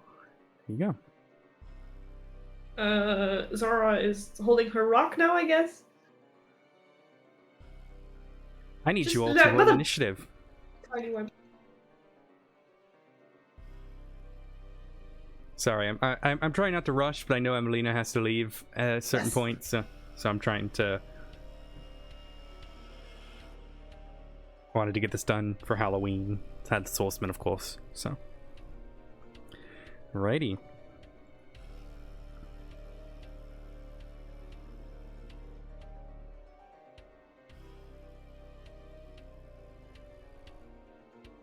Okay. You all approach. Some with stone in hand, others with your weapons. The Horseman turns his pumpkin head to look at you all. Intruders from afar into my domain. Behold this scar as nothing remained. If your death is what you seek, then earn it you shall. What shall I start with? Your body or morale? Alrighty. Zara, we'll start with you. Zara is holding a rock in her right hand, and she let's see, how far is that? If she throws it from throwing it will be an action. She has 30 feet. She's gonna go up, right there. It's right there. She's gonna throw her rock at Mr. Pumpkin.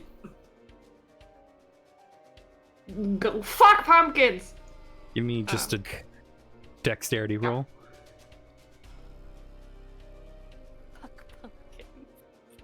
That'd be a dexterity save, but that's alright. Yeah, you Oh. just throw the rock, and it just swings past him. He tilts his head and looks at you. The echoing across all the rocks around you. And then, well, she's not done yet. She will do cunning action dash, and she'll run there. Hey, Stay in front of the statue a bit, but hopefully distract a bit as well. Lavetta, dear. Alrighty, let's do this. Right? Should be able to put it where you want it. Yeah, I'm just gonna.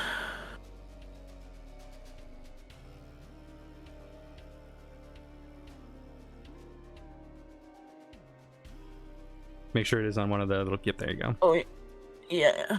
Go. So she's just basically like emanating like right next to the statue. She uses a spirit totem. So, let me just pop this. So currently, just so you're aware, Primrose Okay. will not get any of the bonus hit points. Okay. Alright. Oh shit, wrong one, sorry.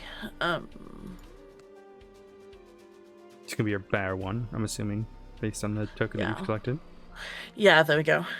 Okay. And that would have been my action, right? Yep. So everyone gets Alrighty, cool. 8 temporary hit points, except Valander and Prim. Yeah, which are lost. You also get advantage on strength and strength saving throws. That's your Perfect. bonus action. Oh, okay, bonus action. Yeah, cool. She is also. What's the? Yep. She is going to cast Guiding Bolt as Okay. well. Go ahead and give me. Go some guiding bolt. No. Did I You should submit on it? the front of your page should have a thing that clicks it. I'm a potato. Sorry. We're all potatoes. It's fine. And like under your attacks, like where your dagger would be, like you should be able to just click it. Okay. Yeah. I'm. Where am I missing it? I think. I'm sorry. I'll find it. It's in spells, right? Or is it actually on the front Oh, page? it's not on the front page for some reason. Give me a second. Nope, stop. Go back.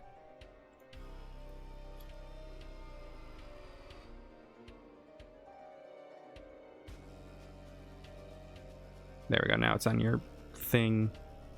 Okay, perfect.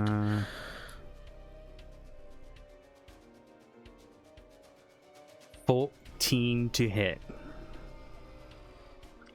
A 14 misses as the energy shoots past him. Alrighty, enter there. Make sure you mark down a spell slot. Yep. Groff.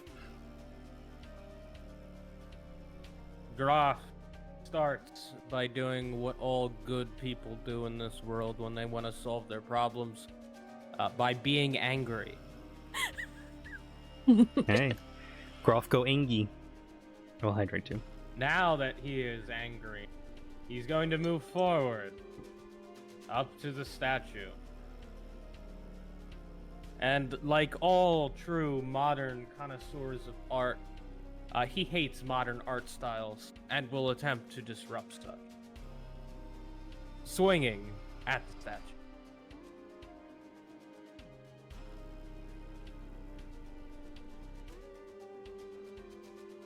Man, give me damage. Is the statue considered a creature? No. Okay. At that.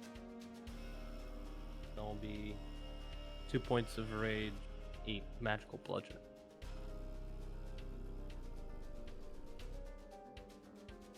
You shatter the statue. It's made from wicked stone, and the cold doesn't help it at all. The pieces fall to the ground.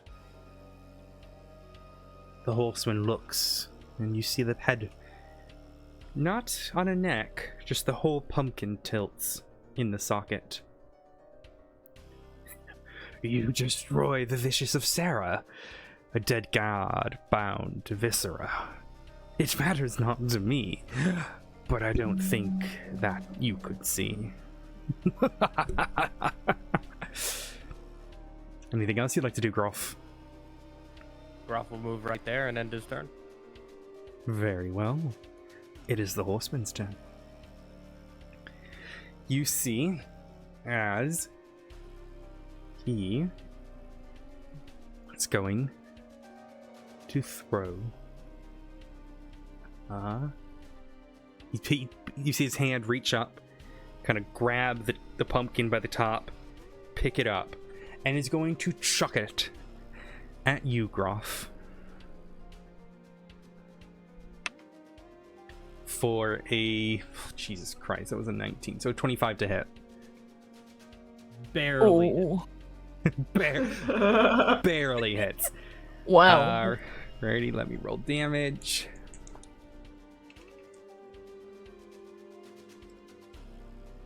That is going to do 5 fire damage and 9 bludgeoning damage.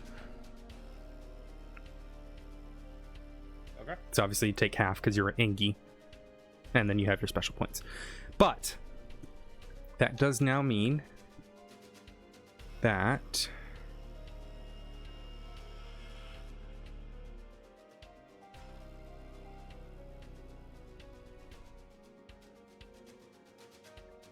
the horseman's head is in the playing field. We have turn for that. It'll go before the horseman because it's going to go around, so you got to turn without it. That is his action there, and he is going to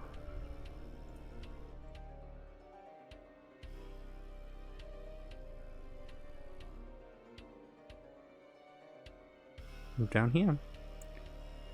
That is its turn. Althea.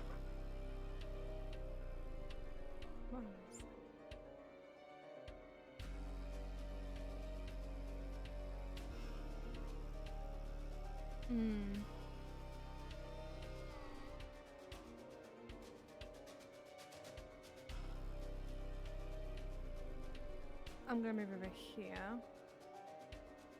Yeah. What's that? Here?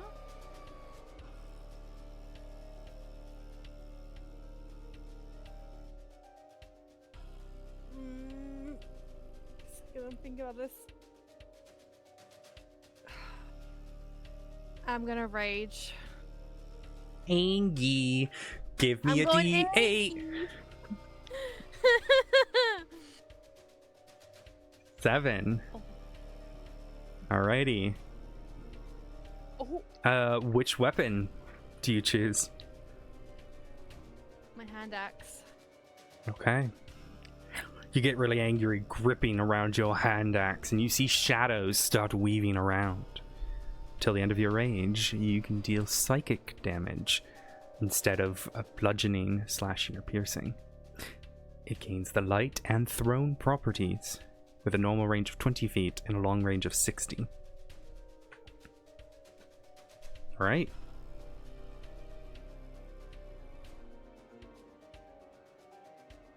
I'm gonna throw my hand axe Okay. at It's gonna be an, it'll be, one sec. I think you get advantage. Let me double check. But I don't know. Let me just double check something here. Strength based with the bear totem is advantage. Yeah. There you go. So regardless of what other thing. Yep. Go ahead and give me that advantage roll. Just click it as normal because it's within 20. Okay, it's normal. Yeah. Okay. Oh. We can roll it again to see if you get a crit. There it is. Go ahead and click the hand axe under it. It's gonna be it didn't roll the crit, did it? Oh, it did. It's the +2. It did. It's And then don't you get Angie damage as well? So you get an additional +2. I did.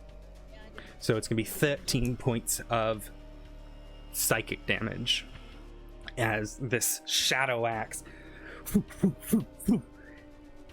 impales into him.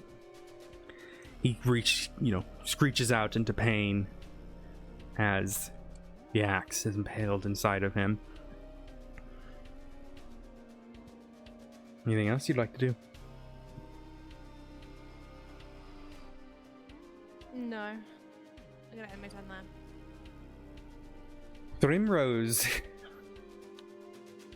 Primrose will do what she is best at, and she's got to point finger guns at the headless horseman and fire off an agonizing blast.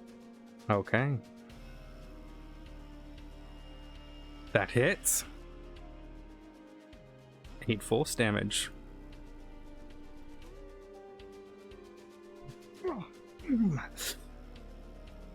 As he wipes some of the blood off of his leather armor. Anything else you'd like to do for Prim? That'll be all for her. Zara. Alright. That's 15. That will be action. She'll go up to the head and go stab. Okay. Go stab. Stab. Okay. before you even get to stab, I need you to roll a Oh fuck. dexterity saving throw. I realize you can't see, but it doesn't matter, now you can. As the flames lick around it, you do succeed on that. However, you are still going to take half damage. Nice.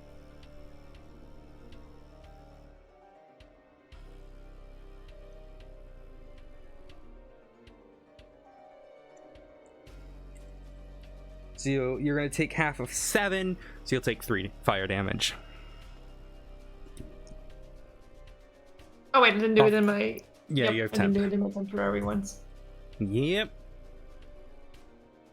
All right, the silver sword hits. Go and give me an attack.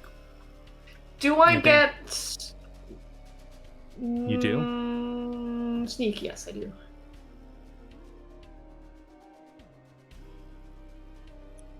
Seven hit points. You slash at the pumpkin. Does Sarah immediately notice the difference from the earlier fight with her new sword? Yes, it slices like you're cutting Oh, pure carving. she stands up a bit straighter. It's like you see the feeling go through her, like, oh hell yeah, this is working again. And then she goes for the other stab. Okay. That will hit. That hits. Alrighty. Alright, are you ending your turn? Yes.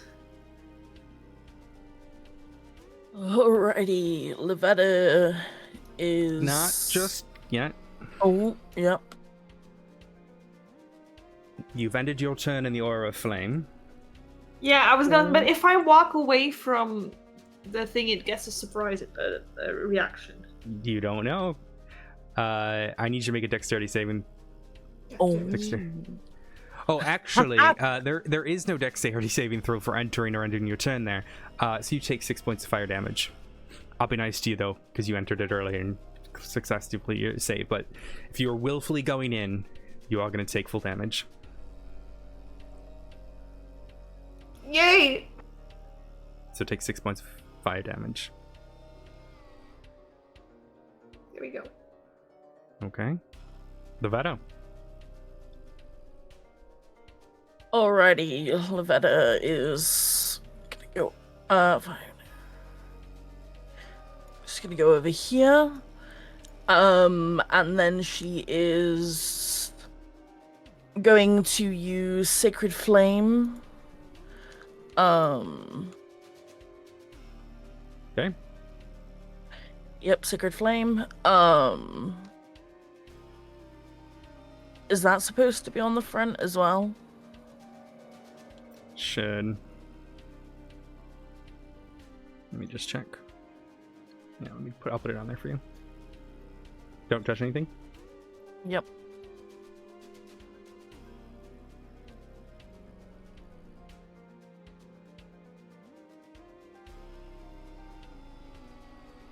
There you go.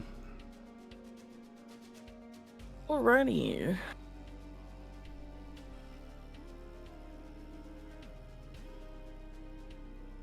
Oh, you still have your healing thing on.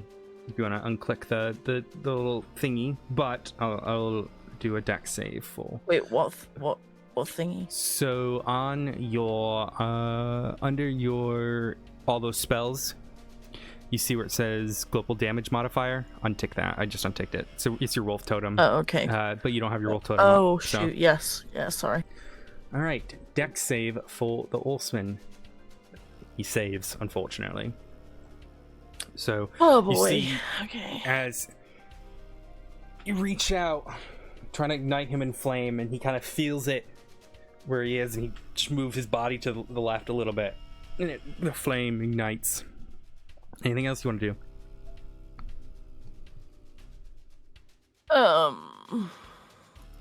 No, I'm gonna end my turn. Groff. I'm going to move away from the head. Okay. Nothing Moving happens. up here. Groff does not. He doesn't want make an head. up attack or There is anything no. with the head? Nope. Okay, I look at the headless horseman as I swing Cracker and Whacker at him and say your head game's weak. Okay. Okay. Takes 1 point of damage for being insulted. Give me damage for that. Alright, the first one will have increased radiant damage attached to it. Okay. So it'll be 4 points of radiant. And that's from your thingy. Yeah. And the second. Okay, and then. Okay.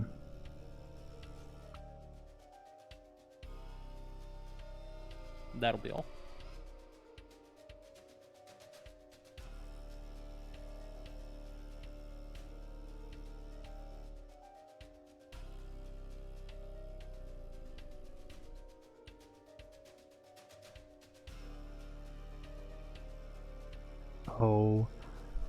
Okay. I will say. So that radiant energy hits him. He yelps out in pain as it scorches through. That's what I will say for now. The head laughs and is going to cast Pumpkin Spice. I need Groff and Althea to make dexterity saving throws.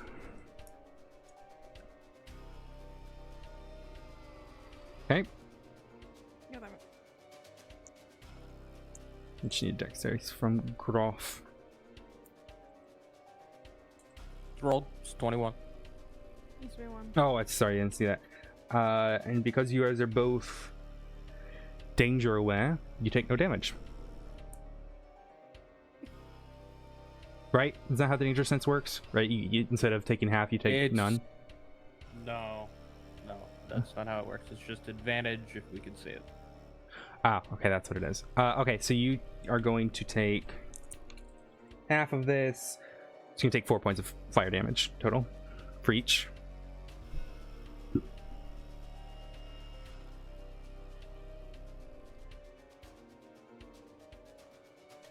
All right. The head is going to move.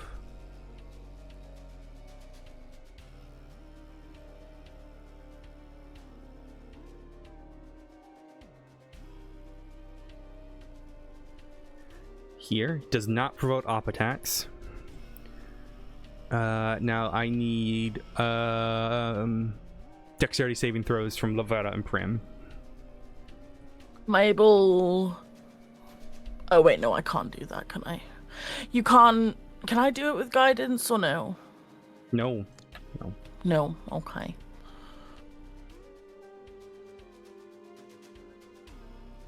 Oh. Okay. That is so Lavetta, you are only going to take half. So Lavetta, you take 3 points of fire damage. Primrose is going to Okay. take the full 6.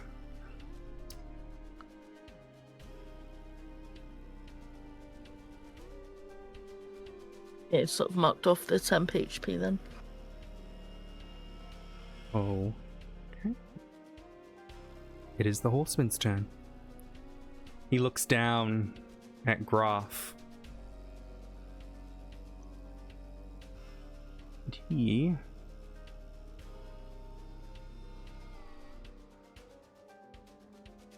looks down at Groff. Groff, I need a charisma check from you.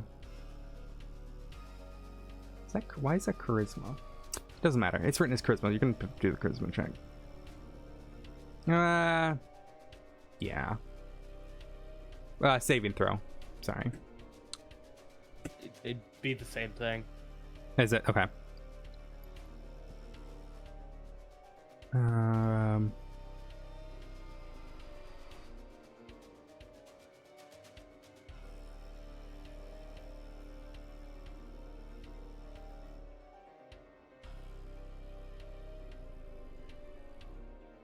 Okay.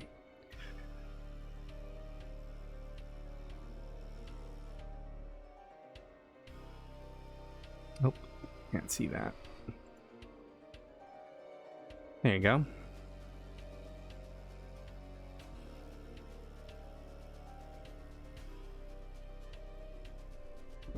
There you go. Groff, you are now under the effect of Death's Calling.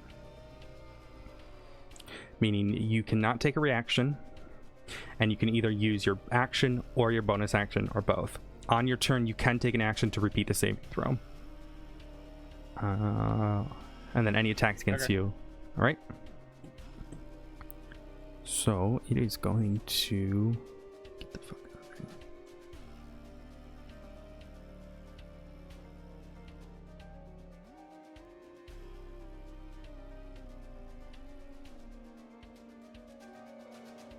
That is its turn. Althea.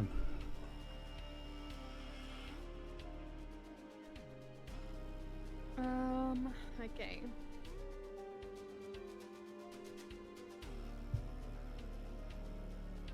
I think he's gonna take a second.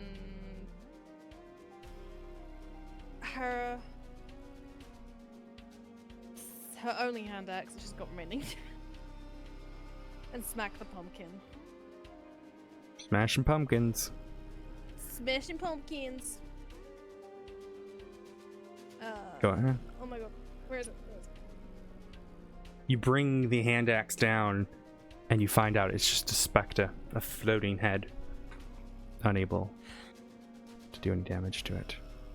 Oh, also, Groff, did you ended your turn in the? Oh no, it was after your turn. Don't worry about it. So yeah, so you can't do any damage to this spectre, as it would seem. The way that 18 doesn't do damage. Okay. To the Alright. spectre, you seem not to be able to damage it. Okay. I'm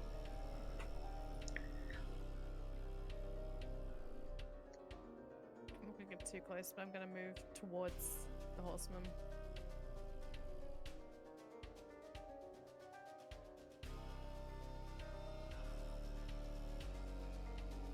And yeah, I'm gonna end it there. Okay. Prim. Did her armor of Agathis... Oh no, it's a direct attack, never mind. Correct.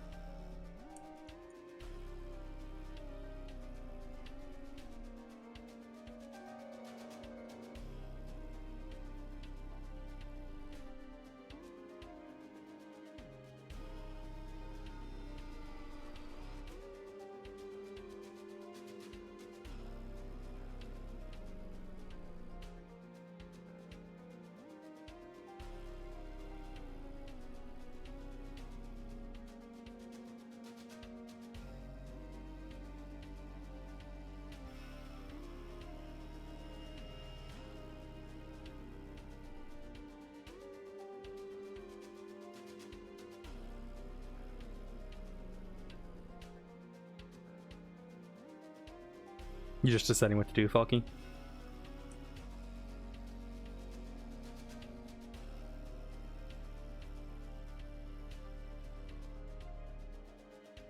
Okay, let's go up. And Primrose will Agonizing Blast. Go ahead. Then that'll be all. That definitely hits. It blows the axe out, and the axe falls on the ground. We'll say here. Zara. Zara will go for headless and go stab stab. Okay. Yep, yep.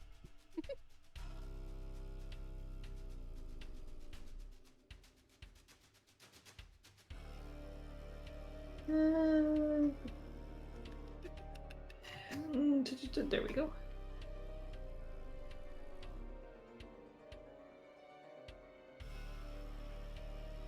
That hits.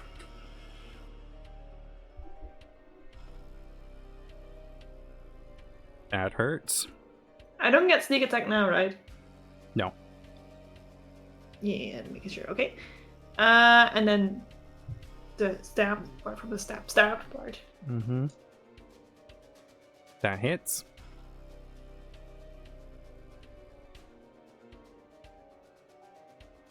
Okay. Anything else?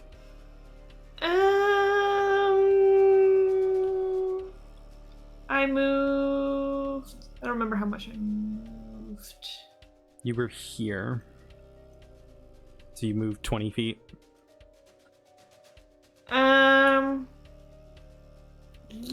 She'll go. Which one? Wait, what do I have?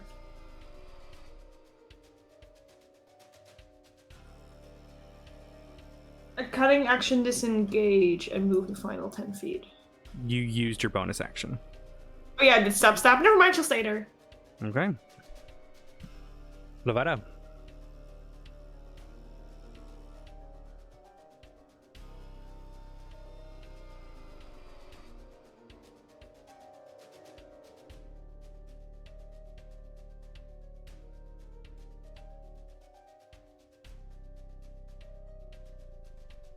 Oh my god, I just realized I'm talking in my head. The pumpkin, the dagger, it's 20 feet, right? To throw it, if you were to throw it. To throw it. If I'm in proximity, I'm assuming it's 5. Yeah, it's just reach. To melee attack. Yeah. Okay, I'm going to use my silver dagger to stab the pumpkin. Okay, go ahead and give me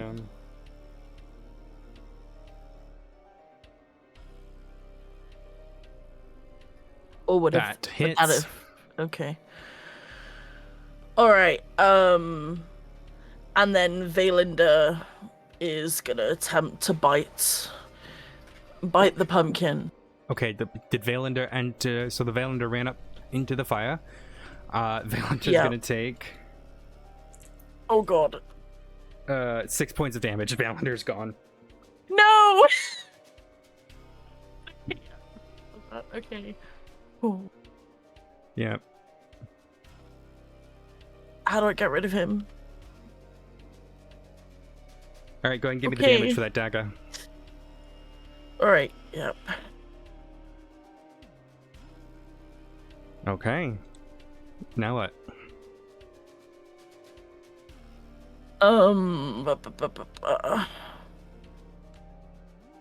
Okay, so just a quick question, like, because I'm a noob. Guidance only applies to, like... Yeah, guidance is not really a combat ability.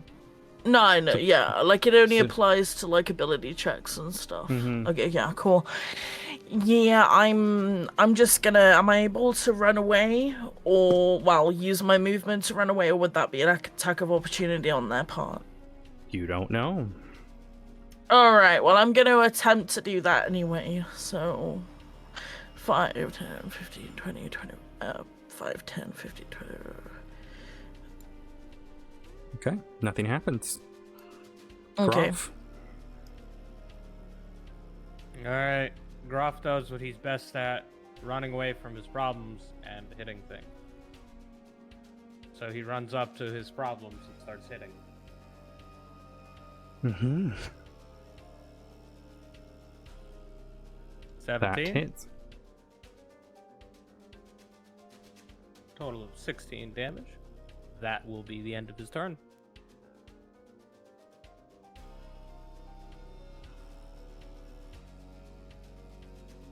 Righty. The Horseman's head is turn. I need a dexterity saving throw from Lavada and Prim.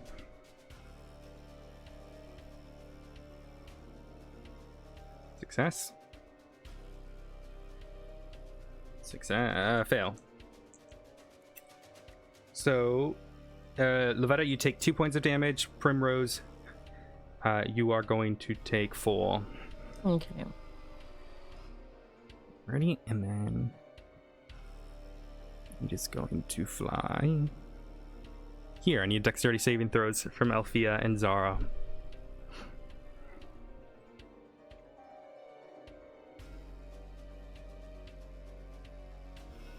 One from Althea.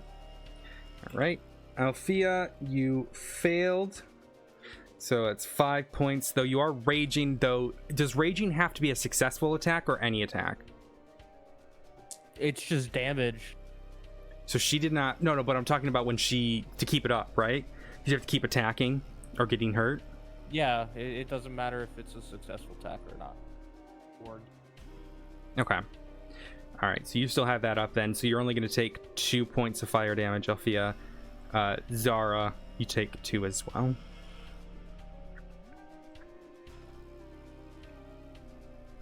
The Horseman reaches out. You're stronger than you look.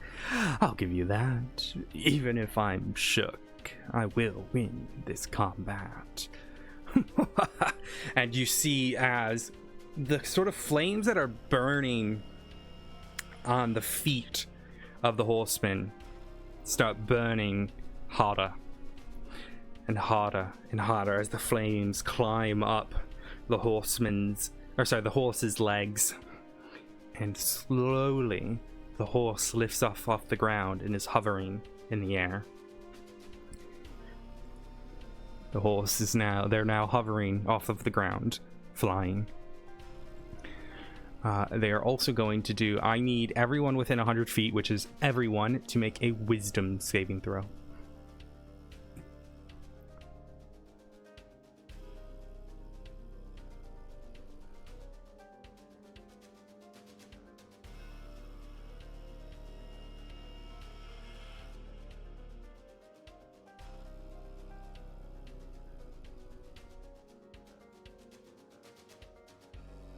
Anyone's from Groff and Primrose as well.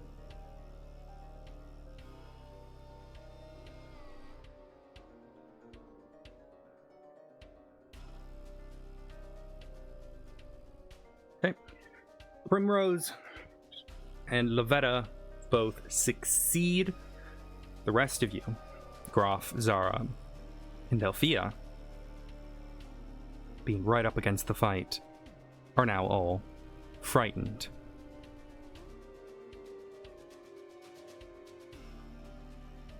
Whilst you are frightened, you make attacks and ability checks at disadvantage if the source of your fear is within range.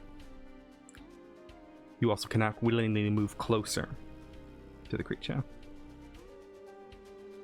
And he is going to move down here as he lifts up into the sky and flies 60 feet to the other side of the battlefield. He's not looking good, though. The repeated attacks from the sort of radiant energy within the balls of Cracker and Whacker seem to be singeing him now. Althea.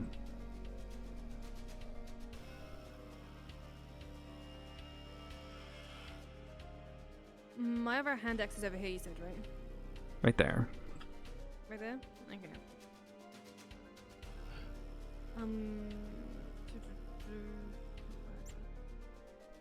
Okay. She is going to run over here. Okay. Pick up her hand axe.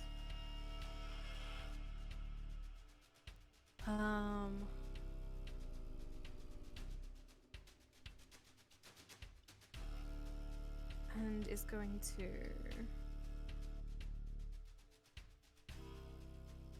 throw it at the pumpkin. Okay, go ahead and give me an attack. With a disadvantage. Well, no, it cancels it out. So it's just straight up.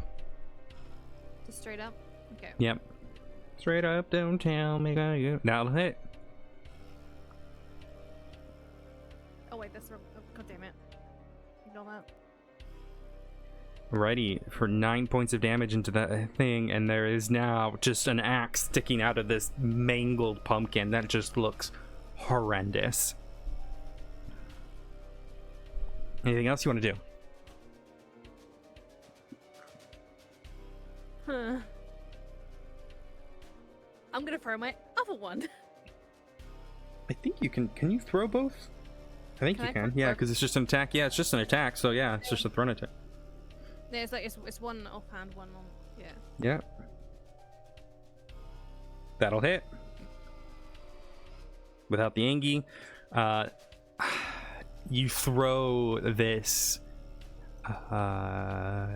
You throw the axe at the creature, and as it hits, this first one hits, and it kind of goes straight into the center of what the head, and as you chuck the other one, it just and it perfectly slices the head in half. Pumpkin guts and seed go everywhere as this thing just is engulfed in flame as it goes down. It falls from its sort of floating aura to the ground, splattered. Zara, you are now covered in pumpkin seed and pumpkin guts. At least I don't smell like wet dog. Wow. The pumpkin head is now more. The horseman cries out as you do this, so. My blood won't spill. You cannot defeat me. I've died once before. I refuse to finally meet she. Primrose. Primrose will finger gun again, Okay. failing miserably. Blows past the horseman. Position to there. That'll be all. Okay. Zara. So I can't go close to the horseman, right? At the end of your turn. So, Althea, you need to roll me a wisdom saving throw, by the way. Forgot to call for that. Give me another. You are no longer feared. But so I can't move closer and I can't attack it, right? You can attack it, it's just a disadvantage. But I can't go closer. No, you cannot. Nice.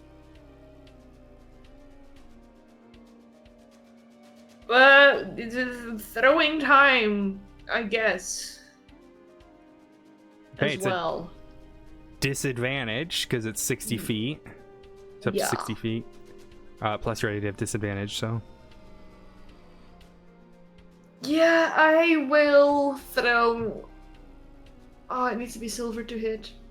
Fuck it. I don't think you can. I don't think you can throw your short sword. Can you? Does it have a throwing property? If they can throw a hack, I I don't don't know. think Then you I'll throw a can. dagger. Yeah, it has to be your daggers. It's the same, so I'll take the 14. Because it's also +6. I was gonna be nice and give you that, but all right. Okay, well, if you're gonna be nice. It misses, and the dagger lands in the snow. You well tried. The pumpkin is no longer burning. Just gonna stay where she is. Okay. And now I do the wisdom, right? Yep.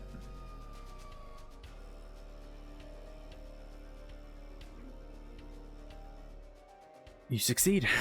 Zara, you are no longer frightened. And now she just looks at her sad dagger there. I do really have to go now. Okay, we will continue. Have fun. Thank you. Don't kill Xara. Okay. I'll find you. All right, Lavetta, your turn. Alrighty. Let me just double check something. Da, da, da, da, da. Okay, cool. I'm just gonna run up here. So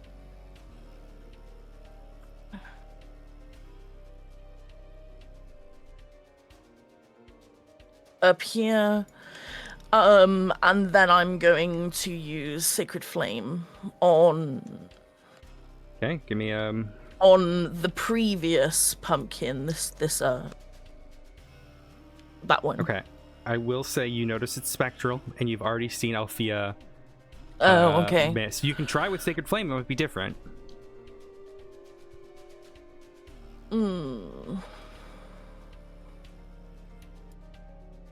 Okay. Can I do it on the Horseman instead then? Mm-hmm. Okay, I'll go for it with the Horseman then. Oh, it just beat it. So it beats it. So you miss. That's alright. Don't think I've got anything, so yeah, end there, I guess. Okay. Groff. Groff is going to take a moment and dust himself off, and we're going to repeat my charisma. Yep, go ahead. That is a success.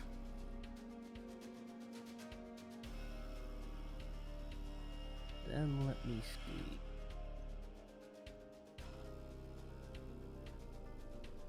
Because everyone wants to clump next to each other to get hit by fireballs. Let's see where I can move to limit the number of people to get hit by fireballs.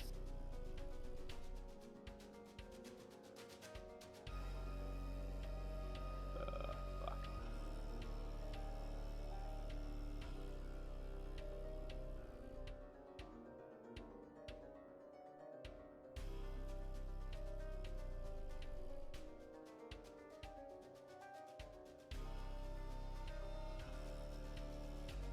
Go there.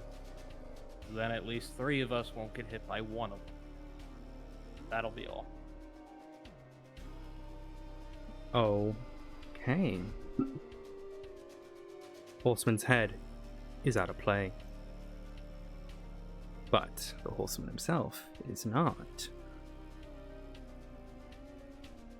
He is going to toss 2 necrotic flames. One at Sir Folky, one at Ophia.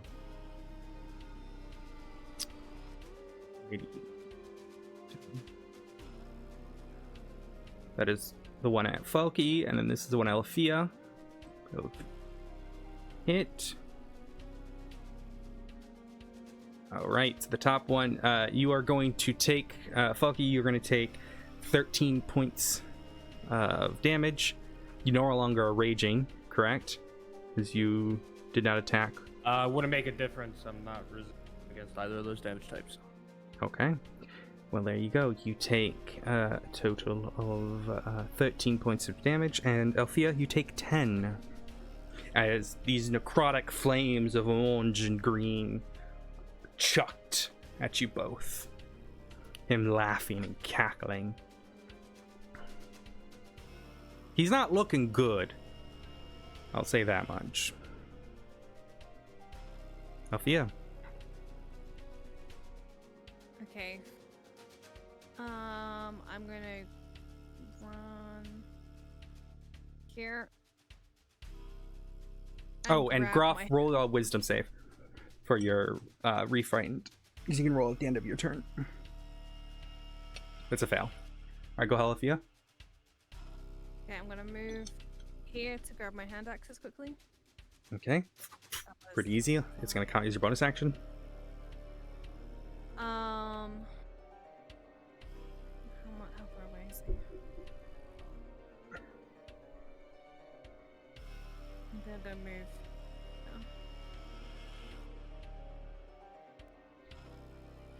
Okay.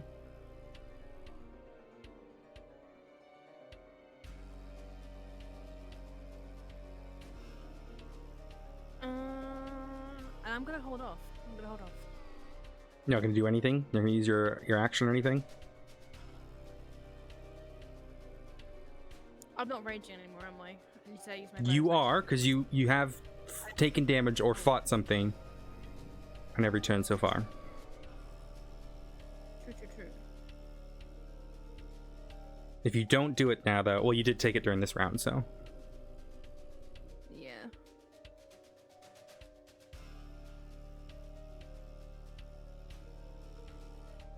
Okay, I'm gonna throw one of my hand axes again. Okay, go ahead.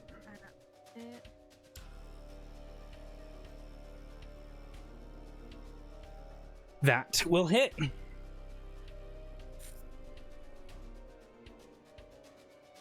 Okay. Prim. Prim will Eldritch Blast. Alrighty.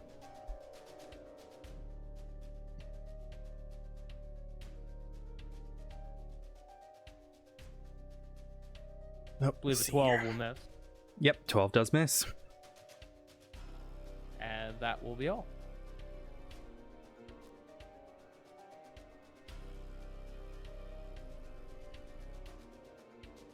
Okay. It is Zara's turn. Okay. With a cunning dash, we'll make her way up.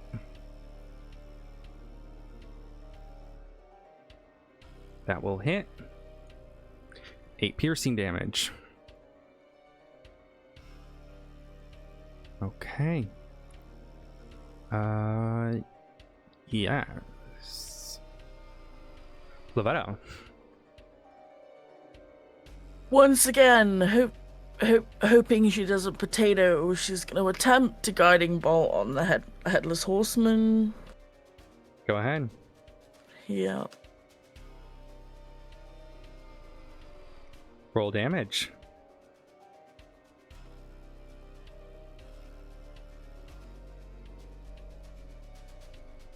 What color is the energy? What color? I don't know, blue. Okay. We'll give it we'll put a little blue dot. You see, as you chuck this bolt of radiant energy out, streaming from your fingertips, it engulfs him. He screeches out in pain, burns singed across his armor.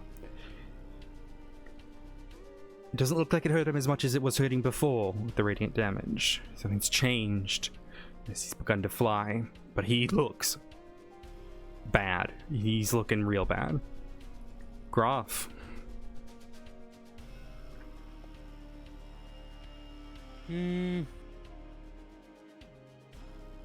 Graf is going to dodge as his action. Okay. And end his turn, repeating his save. Go ahead. Fail. Horseman is going to swing down, try to hit Zara with a miss. Continuing, using flyby, it's going to come up to Althea. Does a 12 hit?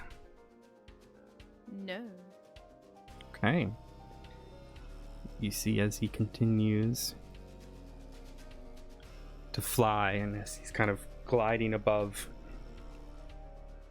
it's going to fly up a few feet. How do I want to do this? I just need to pick one of the icons and make that the... We'll say... No, I can't. I can't put like a larger number than... Alright. Each number will be how high off the ground it is, so... Or actually, I can just put it on here. So he is flying... He's currently about 10 feet off the ground. As he did a charge, tried swiping at Althea, and missing. Althea, your turn. Okay.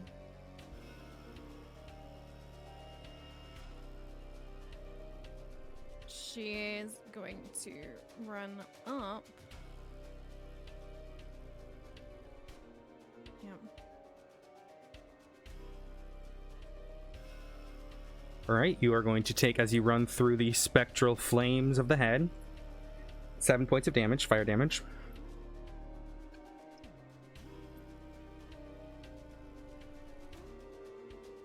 Okay.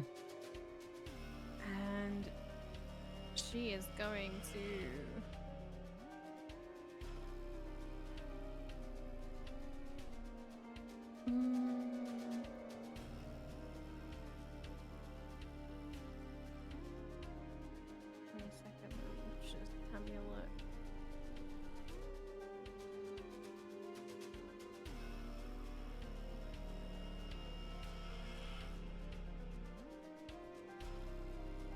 lost the thing I was gonna do.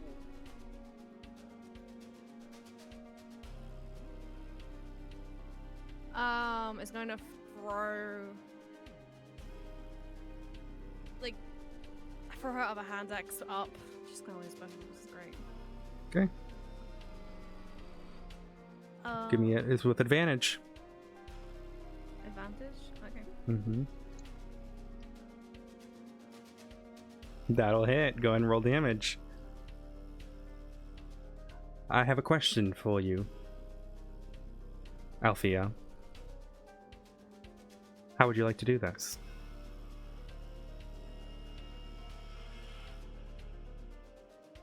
Okay. As she throws her other hand axe, she's aiming it for the one that's already lodged in Taylor's Horseman. Okay. I think you see where I'm going with this. Yeah. And with great accuracy, hits it directly on the hilt, pushing the other axe further inside. You guys all wait in anticipation as the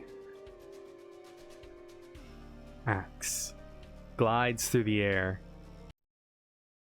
and as it hits the other axe impaled in its skin, in its coat, it's the hilt pushing it in further before hitting itself.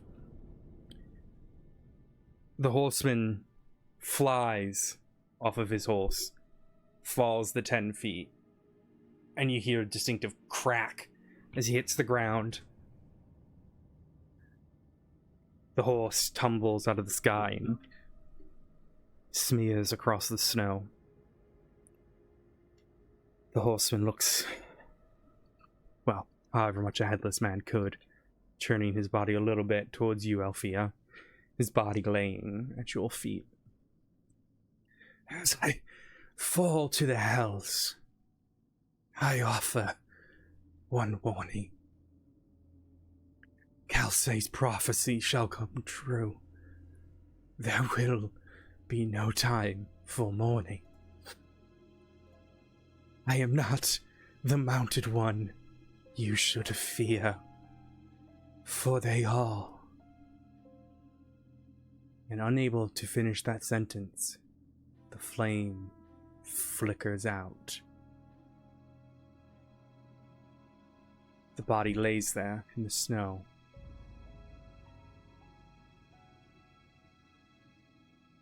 The horse laying on the ground not too far by.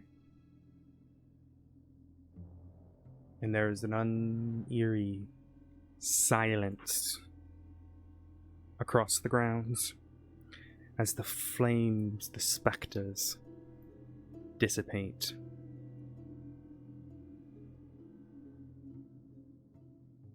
You are all left with the body of the horseman and his horse laying across the ground. What would you like to do? I would like to go and skin the horse. Oh my fucking god! She is a druid. She is a druid. She needs to make use of the animals. So can I see what like parts are salvageable, or is it just the skin? You go up to the horse, and the flames in its eyes are still there. It looks up at you. Oh, And vanishes into a burst of orange and green flame. The horse's body is gone.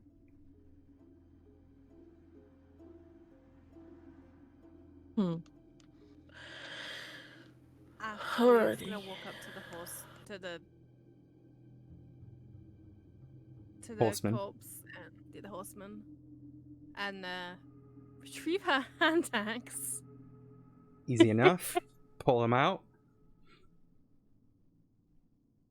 They said to burn the body, didn't they? he did. Do you see any pockets anywhere? You know, just There are definitely pockets on the creature. I was gonna look as well. Yeah, Yeah, I don't mind helping you. Yeah, we'll Investigation both. Does Yeah. Lavetta have a... Oh, guidance. Can I use guidance could- on this one? You can guidance, but does Lavetta Yay. also have proficiency in investigation? Yes. Okay, so Althea with guidance, advantage. Advantage. Okay. Mm-hmm. Nice. Yeah, because you're in proximity, right? Yeah. Mm. Okay, cool. You kneel down. Well, no, not you. You don't get to roll, Shannon. Oh, The way yeah. it works is Okay. I use Falky's rule, which is if Okay. you have the proficiency, you can offer a help, which is granted advantage. Oh, okay, perfect. Mhm. Nice. Just so you guys know, I have put kind of all of the home rules that I'm using on a little sheet under general information. There's a whole list of shit. You don't need to memorize all of it. It's just kind of how I've changed up the game a little bit. I can show you guys that after the game as well. All right, Althea. You kneel down, you start kind of looking through. Obviously, there is the beautiful black leather outfit that he's wearing, the jacket, all of it, you know, the pants, the vest, the boots, the beautiful, beautiful leather kind of outfit that he's wearing. He's got a long black sort of billowing cape that has like tinges of red in it as it, you know, as it was flowing. You also find, and I'm gonna show you guys all these at the same time so you can see, 38 gold, 23 silver, and 45 copper. In addition to that, you find a bag, a little tote bag of little sweets. They appear to be little, well, yeah, they appear to be little orange sweets with little green ends on them, twisted, and they look like little pumpkins. You can do with these what you wish. These look fun. Mm-hmm. So those are the trickery sweet bombs. You also find a collection of burned and torn notes and papers. I will give these to you as well. There you go. If you scroll down, you can see through all of them, what they say, and then you can read them out loud. It's up to you. You also find his silvered blade, which matches the insignia and the design of the Inquisition, the silver sword, exactly similar to what they were wearing and using. You also find a sort of dried up, well, not dried up, it appears to be just like an eye. It is kind of gross, so but I am going to put it in the chat so you guys can see. I'm not going to give you the full sheet until you've looked into it yet. You find like an eyeball sitting in his pocket.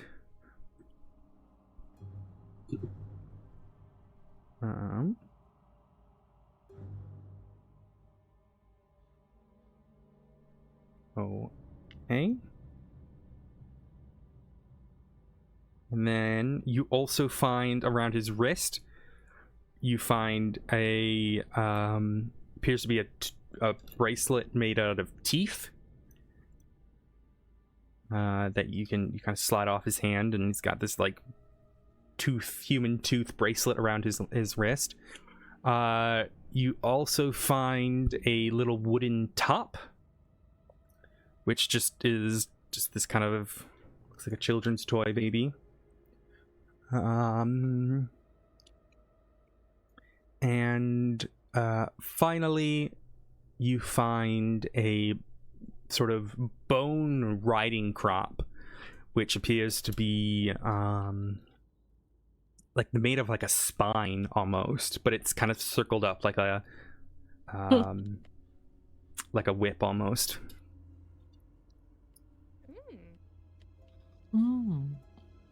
Yeah, it looks like dish. So, candy, a bracelet, papers, clothes, a toy, and a riding crop. And an eye. And an Oh, an eye. eye. Mm-hmm. Good eye, mate. Sorry. Oh, and the gold and silver and that. So. Oh yeah, and then the monies. Am I able to help? Okay, yeah, I'm gonna just say we should probably investigate if we want to take his clothes. You know, we should probably investigate it to make sure that it's not cursed or, you know, gonna injure us in some way. Happy to help if you need. I can do that. I can detect magic. Can I? You detect can. magic? Nice. You use your ability to kind of look at it. Is there a roll with that? Because I know it's kind of weird. Is it just straight up? You can just do it once per day, right? Or whatever the roll is on it. Constitution is just spellcasting ability for this spell. I can use the feature as a number of times equal to my Constitution modifier. Okay. So, yeah. You look it over and you can sense a faint aura of enchantment magic across it. If you want to give me an Arcanic check, you can see if you can discern it even further. But it is a pretty basic spell that has been cast upon this. Based on that, best of your ability, from what you can tell, it's some sort of enchantment that's not a curse. There doesn't appear to be any sort of magic that seems cursed or wicked. Though you might not even know if you could see that if you could. Some curses are very intricate that would go past even your detection. But the sort of enchantment that's on here appears to be very rudimentary. It appears to possibly maybe keeps the clothes clean, or maybe it mends it. You're not really sure exactly what it does, but it seems to be a safer type, though you wouldn't know 100% if it's cursed or not. It doesn't feel like it's. It feels safe enough. Cool. I guess we'll take that too then. So you guys just start stripping this headless man. Yeah. It's completely salvaging everything. His skin looks horrendous. There's scars, it's necrotic, it's deadly, there's burns all across it. Are you taking his leather underwear as well? We'll let him keep that bit of dignity. We'll let him keep that. He was a Okay. dude once, so... You just leave this man headless and clothingless as you've collected the leather outfit from his body. It's at this time, Groff and Primrose, as the sort of spectre of spirit from Lovetta's spirit totem fades, you see the crumbled statue laying on the ground. However, the Groff, something you notice, are little wooden boxes and some items near where the statue once stood.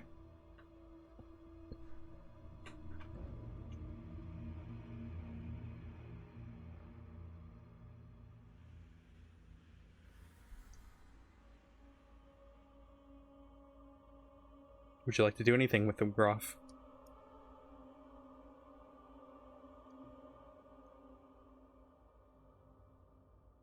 Groff, he doesn't know what the fuck he wants to do now.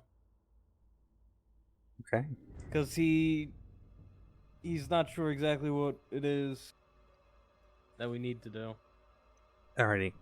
Well, then what I will do for the stuff around the statue and whatnot, I will leave that until next session so that you have everyone here to discuss what you want to do with these additional items near the statue.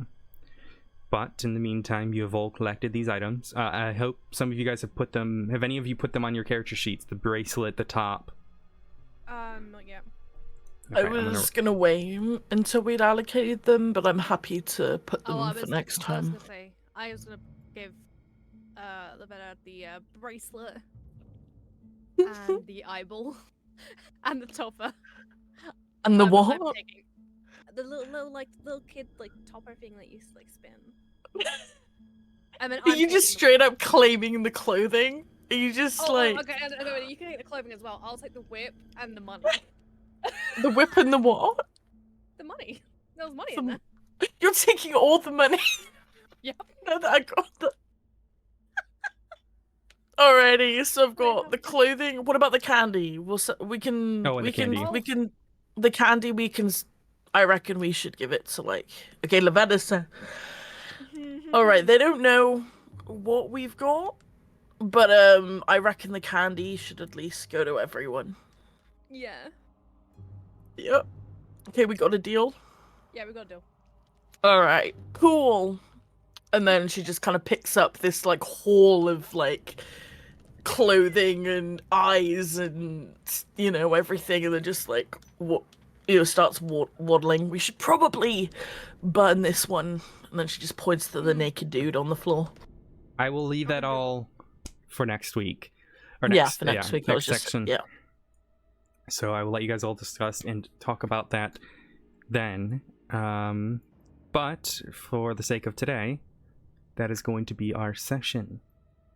A little slower at the end. We didn't have Scorched or Remelina, but you guys have defeated the Horseman and got a good collection of Halloween-themed items that you can now determine what you're going to do next with. Alrighty then. I want to say thank you to everyone who came to the stream today. And apologies, a little bit slower. I'm hoping to try to get at least one more person, so if we have days like this, we can keep up the energy. But good little session, fought a big baddie, and came out with a collection of items. Now, whether they're cursed or not, I guess you'll find out. But that will be it for today. I want to thank everyone for coming, and I'll see you all next week at the same time, 10 o'clock Eastern, on Saturdays. Let me pull up here. Find someone to raid. Let's go raid.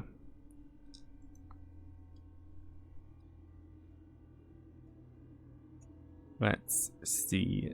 Wait, why is it? No, following live. Who do I have that are live that we can go give love to? Let's go to...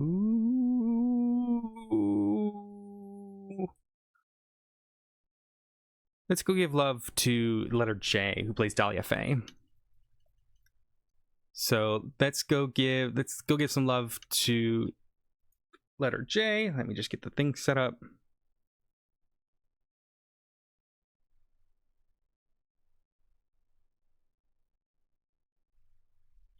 Alrighty. Guys, go give lots of love to letter J. She's great. And I will see you all on Monday for our little Halloween session that we're doing at 4 o'clock Eastern. So you guys can we'll have a little party there and trivia and all of that. No worries, Pigeon. Guys, we're going to go send lots of love to letter J. Bye!